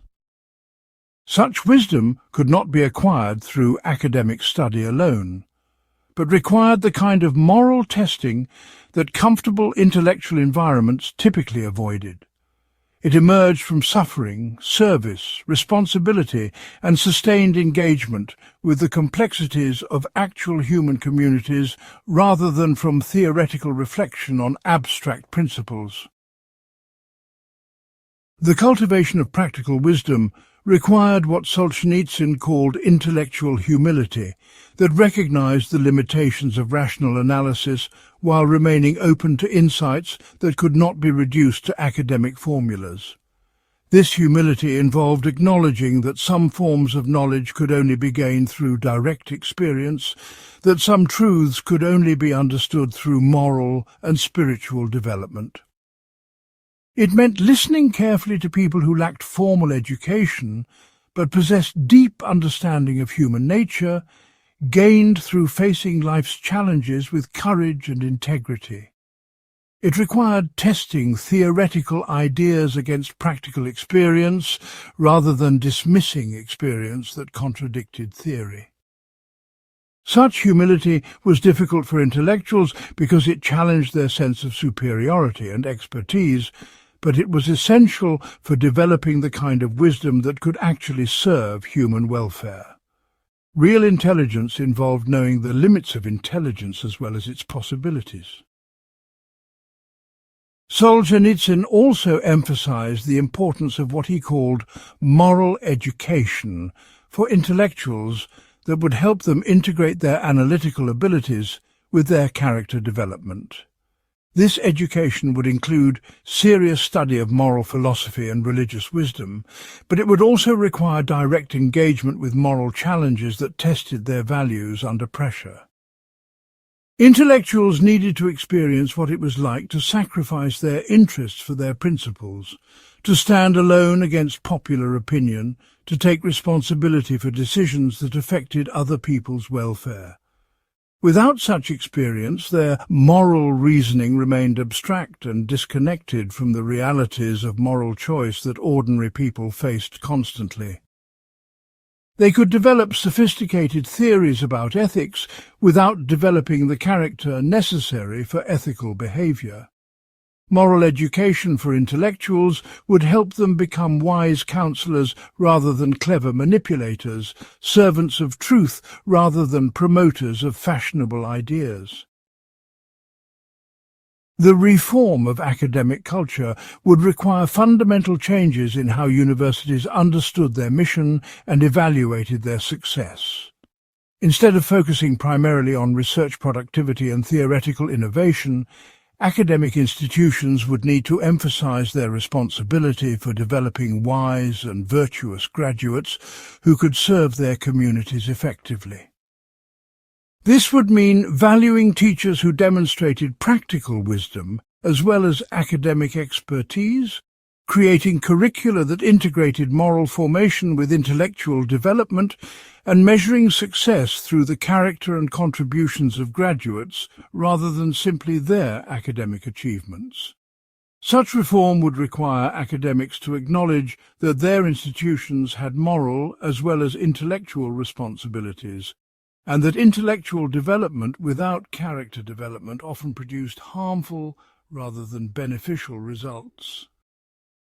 The goal would be to create academic communities that modelled the integration of knowledge and wisdom that society desperately needed. This would serve both the intellectual integrity of academic work and the practical needs of communities that depended on educated leaders for guidance and service. Part 18. Death, Mortality, and the Search for Eternal Meaning. Solzhenitsyn's confrontation with death in the Gulag camps provided him with insights into human mortality that became central to his understanding of what gives life meaning and purpose. The constant presence of death stripped away illusions about what was truly important while revealing sources of meaning that transcended temporal existence. He discovered that people who faced death honestly often develop deeper appreciation for life than those who avoided thinking about mortality, and that acceptance of death's inevitability could paradoxically lead to greater freedom and authentic living. This insight challenged both religious and secular approaches to mortality that treated death as either punishment for sin or simply biological fact without spiritual significance. The camps had provided Solzhenitsyn with daily reminders of human mortality through the constant presence of suffering, disease, and arbitrary execution. Prisoners lived with the knowledge that any day might be their last, that their survival depended on factors beyond their control, that death could come through official decision or simple accident. This proximity to death had different effects on different people depending on their spiritual preparation and moral character. Some prisoners were paralyzed by fear or driven to desperate attempts to preserve their lives at any cost, including betraying friends and abandoning moral principles. Others discovered that accepting the inevitability of death freed them from the anxieties and compromises that fear of death typically produced. They could act according to their conscience without calculating the survival costs because they had already accepted that survival was not the highest value. This acceptance of mortality led to what Solzhenitsyn called authentic living, that focused on purposes and values that transcended individual existence.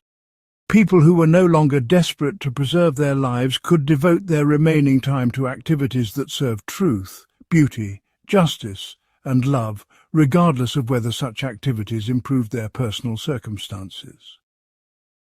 They could take moral risks, help others in need, resist unjust demands, and pursue creative work because their motivation came from commitment to values that death could not destroy. Such people often radiated a kind of inner freedom and peace that impressed even their captors, because they had moved beyond the fears and desires that usually controlled human behavior. Their acceptance of mortality had become the foundation for a form of immortal living that connected them to eternal realities. Death had lost its sting, not because they believed it was unreal, but because they had found purposes that made death meaningful rather than simply tragic. This experience led Solzhenitsyn to a profound critique of modern attitudes toward death that attempted to deny or postpone mortality through medical technology, entertainment, and busy activity that distracted people from fundamental questions about life's meaning. Contemporary societies often treated death as the ultimate enemy, to be defeated rather than a natural part of human existence that could teach valuable lessons about what was truly important. The result was cultures that remained spiritually immature because their members never developed the wisdom that comes through seriously contemplating their own mortality.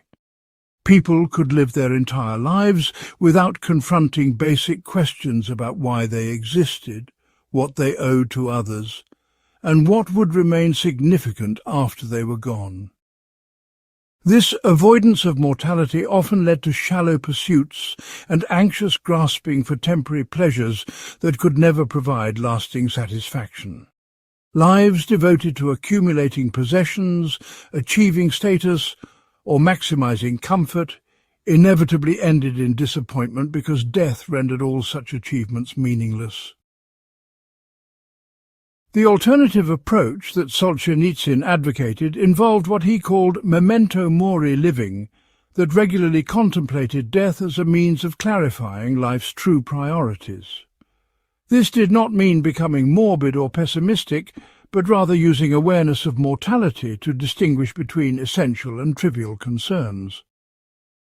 People who remembered that their time was limited could focus on activities that would matter beyond their individual existence, while avoiding pursuits that served only temporary ego gratification.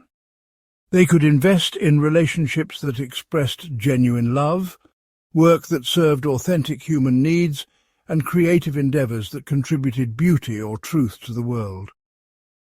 Such living required courage because it involved accepting vulnerability and uncertainty rather than seeking security and control.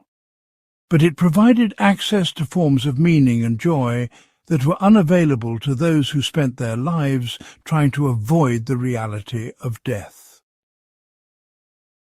Solzhenitsyn connected this acceptance of mortality to what he identified as the human need for eternal meaning that transcended individual existence. He observed that people who lived only for temporal purposes inevitably experienced despair when they realized that all their achievements would eventually be forgotten and all their relationships would eventually end. The search for meaning required connection to realities that existed independently of individual consciousness and would continue to exist after individual death. This might involve religious faith in divine purposes that encompassed human history, or it might involve secular commitment to ideals like truth, justice, and beauty that possessed objective validity. The specific content of these eternal meanings mattered less than the recognition that human fulfillment required participation in something larger and more lasting than individual life. People who found such connections could face death with equanimity, because their deepest identity was invested in realities that death could not touch. This insight explained why Solzhenitsyn believed that secular humanism, despite its noble intentions, could not provide adequate foundations for human meaning and moral behavior. If human consciousness was simply a temporary accident of biological evolution that would disappear completely at death, then all human values and achievements were ultimately arbitrary and meaningless. The effort to create meaning through human decision and cultural construction could not overcome the fact that death would eventually render all such constructions null and void. Only connection to transcendent reality that existed independently of human consciousness could provide the eternal significance that human beings seem to require for psychological health and moral motivation. This did not necessarily require belief in personal immortality or specific religious doctrines, but it did require acknowledgement of spiritual dimensions of reality that materialist philosophies typically denied. The confrontation with mortality thus became a test of world views that revealed which approaches to life could sustain meaning in the face of death's inevitability.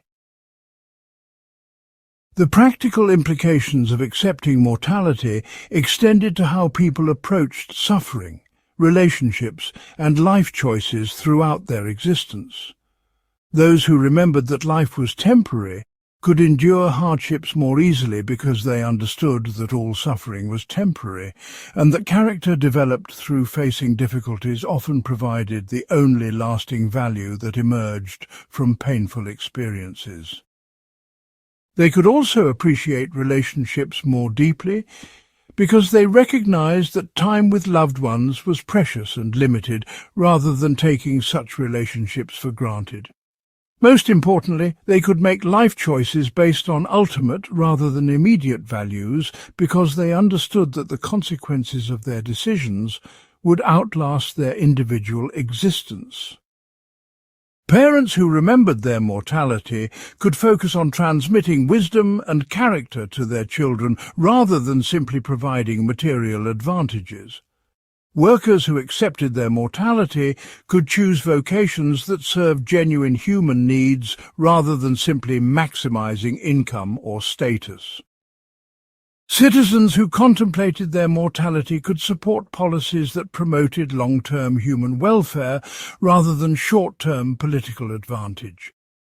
The remembrance of death thus became a source of wisdom that could guide all aspects of living toward greater authenticity and deeper meaning. Part 19. Leadership, Authority, and Political Responsibility.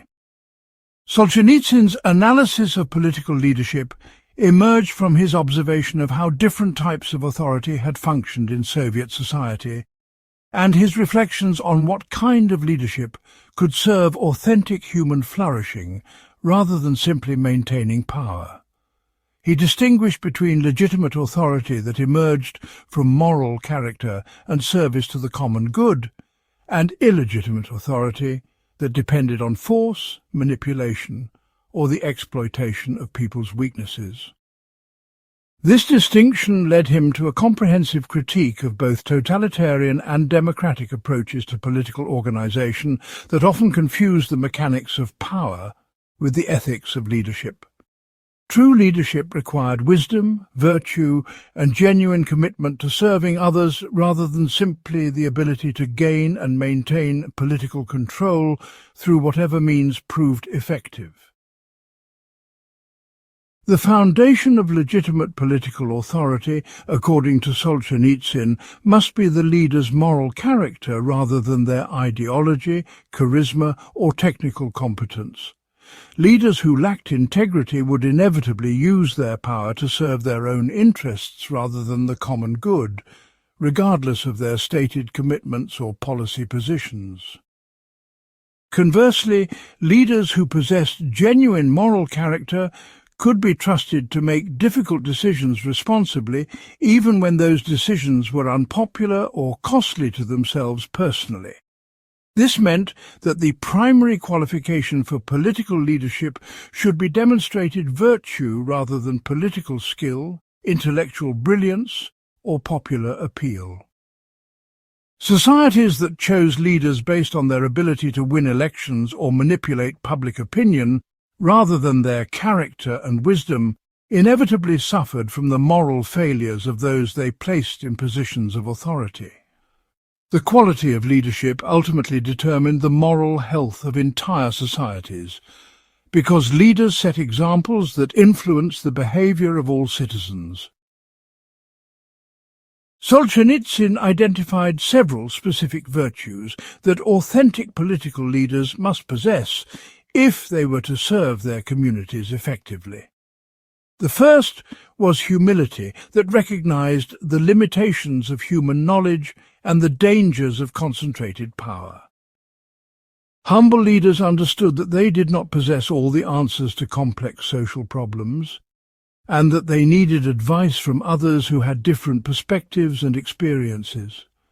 They also recognized that political power could corrupt even well-intentioned people, and that they needed institutional checks and personal disciplines to prevent such corruption. Humble leaders focused on serving rather than being served, on solving problems rather than gaining glory, on doing what was right rather than what was popular.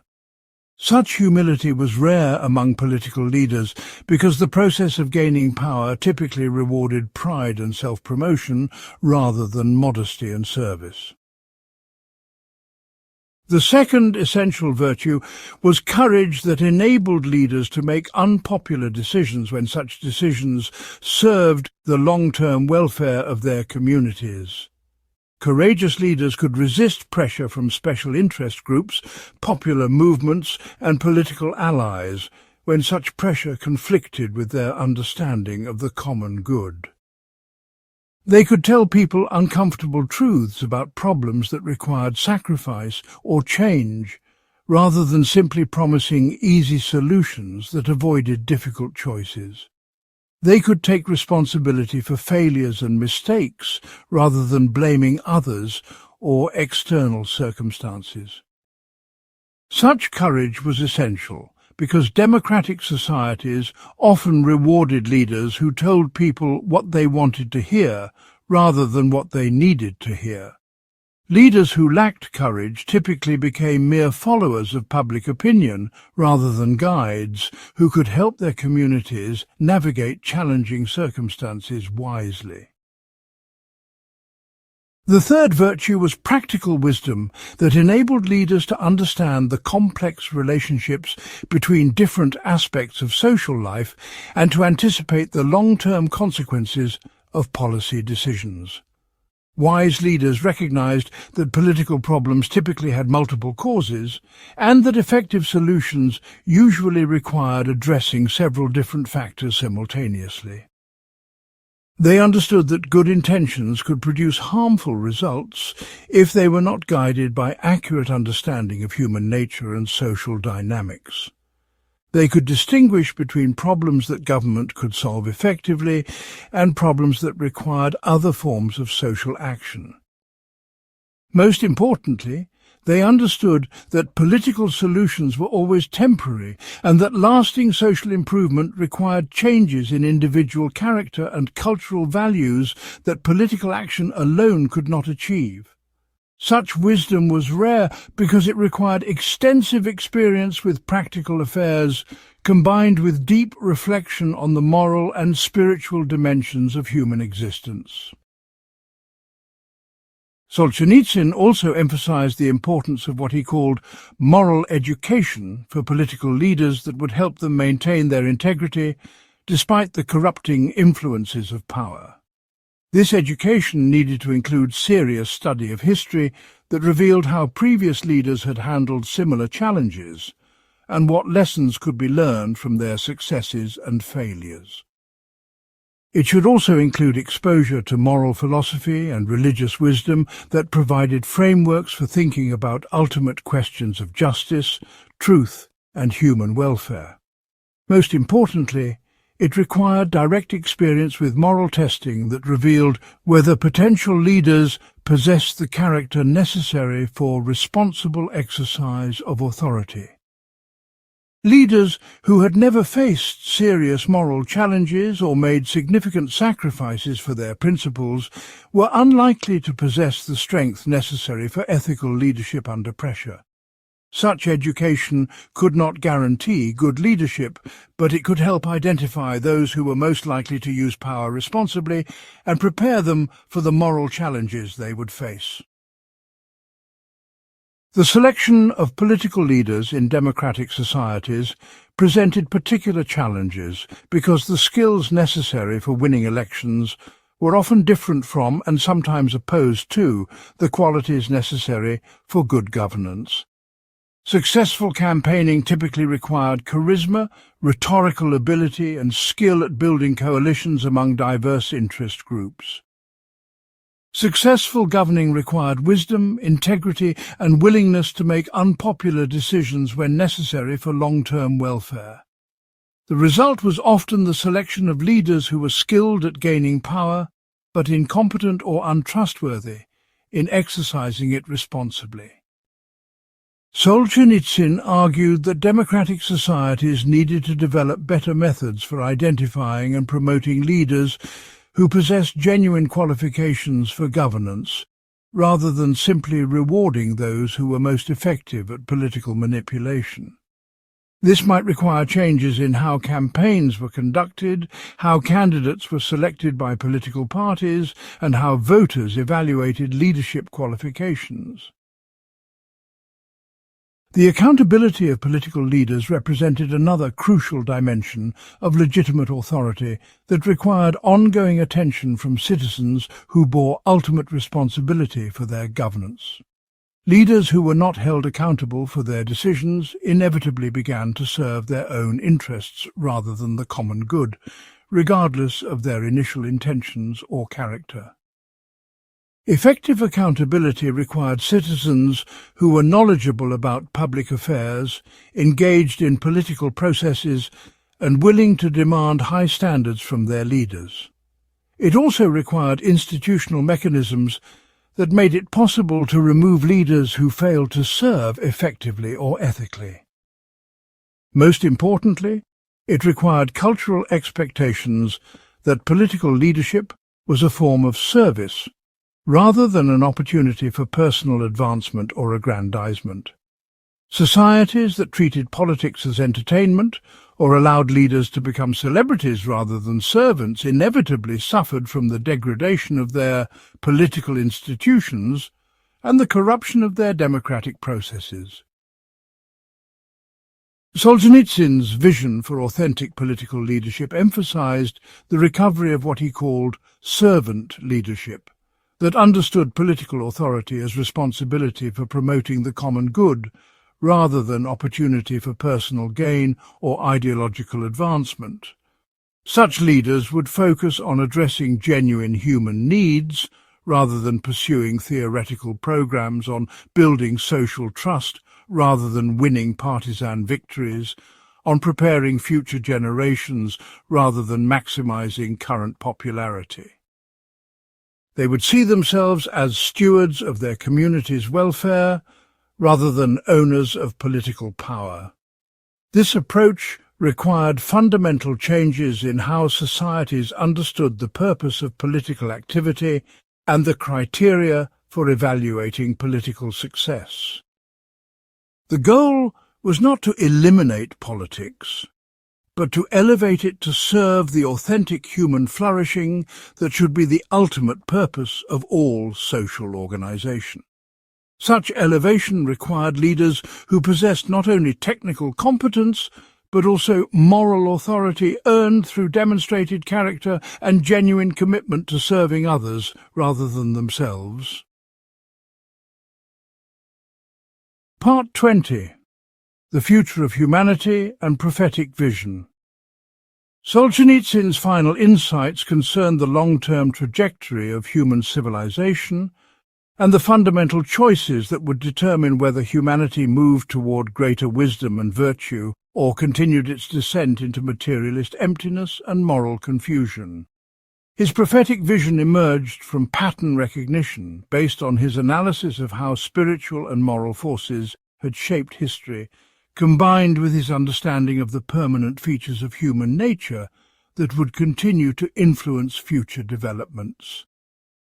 He saw humanity standing at a crossroads where the choices made by contemporary generations would determine whether future generations inherited a world shaped by truth and love or one dominated by lies and hatred.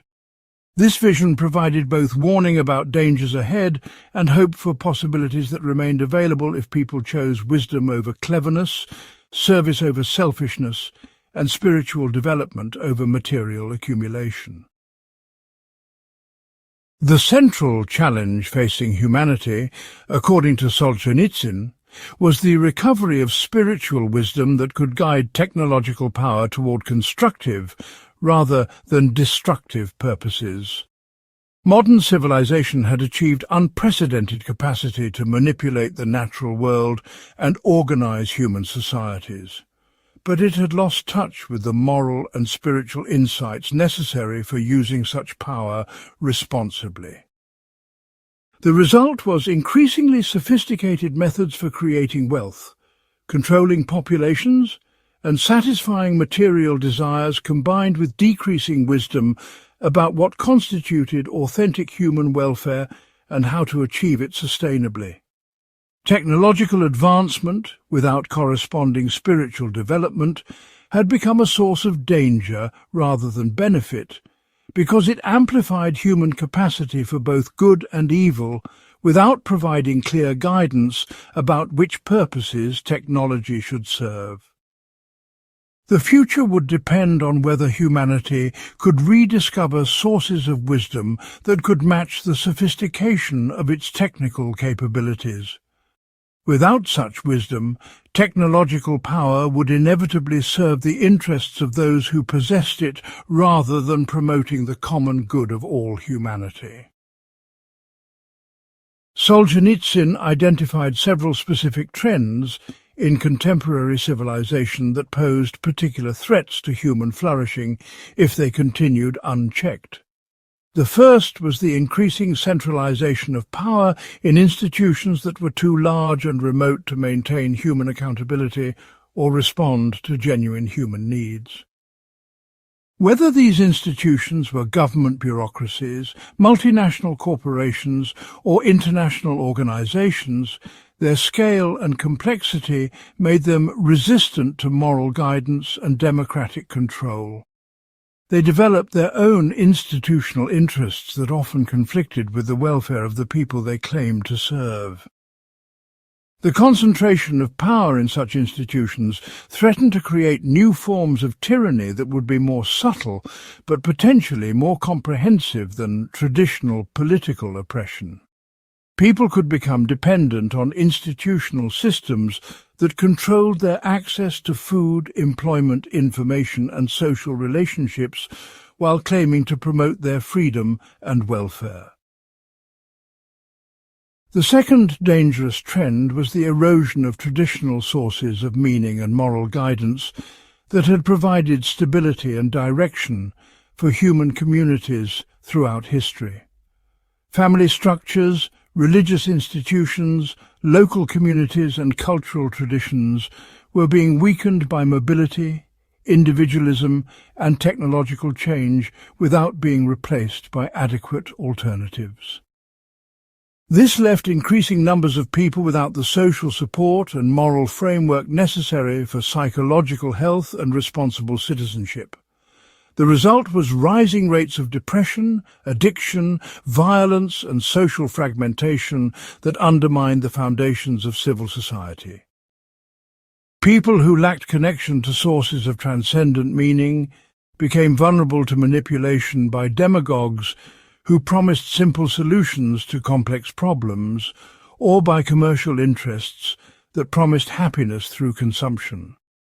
The breakdown of traditional authority created a vacuum that could be filled by either authentic spiritual renewal or by new forms of ideological fanaticism. The third trend was the development of technologies that threatened to fundamentally alter human nature itself through genetic engineering, artificial intelligence, and neurological manipulation.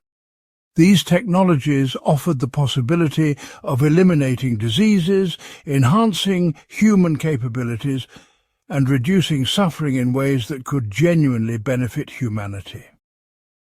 But they also raised profound questions about what constituted authentic human flourishing and who should have the authority to make decisions about modifying human nature.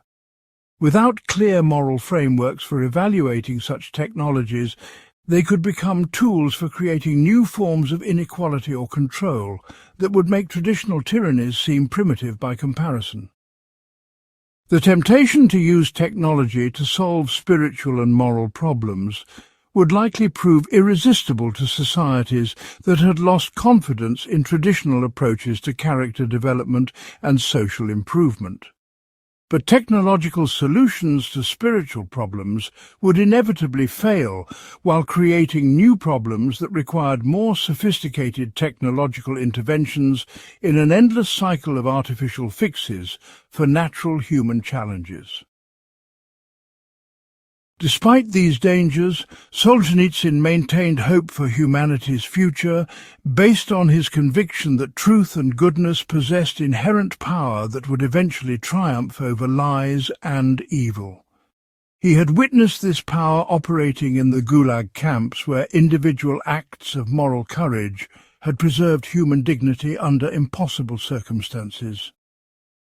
He had seen it in the gradual collapse of the Soviet system as increasing numbers of people stopped believing official lies and started living according to their own understanding of truth. He believed it would continue to operate in the future as people discovered that material prosperity without spiritual fulfillment could not provide lasting happiness, and that technological power without moral wisdom inevitably produced more problems than it solved. The human need for authentic meaning and genuine community would eventually reassert itself against all attempts to satisfy those needs through artificial substitutes. People would rediscover the permanent truths about human nature and moral responsibility that contemporary ideologies had tried to eliminate or replace. The path toward a better future would require what Solzhenitsyn called moral revolution, that began with individual transformation and gradually influenced social institutions through the cumulative effect of millions of personal choices. This revolution could not be imposed through political force or institutional reform, but had to emerge from genuine spiritual awakening that helped people rediscover their deepest purposes and highest aspirations.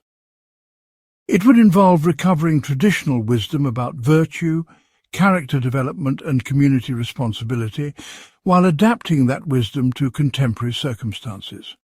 It would require developing new forms of education, governance and economic organization that served the full range of human needs rather than reducing people to economic or political units. Most importantly, it would demand that individuals take responsibility for their own moral development while working to create communities that supported such development in others. The future would depend on whether enough people possessed the courage and wisdom necessary for this moral revolution. Solzhenitsyn's ultimate message to humanity was both sobering and inspiring. The future remained open, but would be determined by the choices that individuals made in response to the moral challenges they faced. No historical forces or technological developments could guarantee progress toward greater human flourishing without the conscious decision of people to choose virtue over vice, truth over lies, service over selfishness. But such choices remain possible for anyone willing to pay the price in effort, sacrifice and spiritual development that authentic human growth required. The person who lived according to their highest understanding of truth and morality contributed to the total amount of good in the world, regardless of whether their contributions were recognized or rewarded. Such contributions accumulated over time and across cultures to create possibilities for social transformation that could not be achieved through purely political or economic means. The future of humanity thus depended not on experts, leaders or institutions, but on the moral choices of ordinary people who possessed the extraordinary capacity to choose good over evil in their daily lives. This vision required tremendous faith in both human potential and divine providence that sustained hope, despite overwhelming evidence of human failure and moral confusion.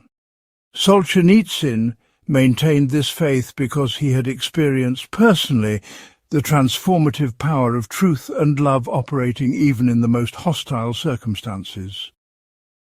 He had witnessed ordinary people becoming extraordinary through their response to moral testing, and he had seen oppressive systems collapse when they lost the voluntary cooperation of those they claimed to control. These experiences convinced him that reality itself was structured in ways that ultimately supported truth and goodness over lies and evil. The arc of history might be long and its direction often unclear, but it bent toward justice for those who had the patience and perseverance to align themselves with permanent rather than temporary values. Humanity's future would be determined by its willingness to rediscover and live according to these permanent truths about moral responsibility, spiritual development, and authentic human flourishing that no technological advancement or political revolution could eliminate or replace.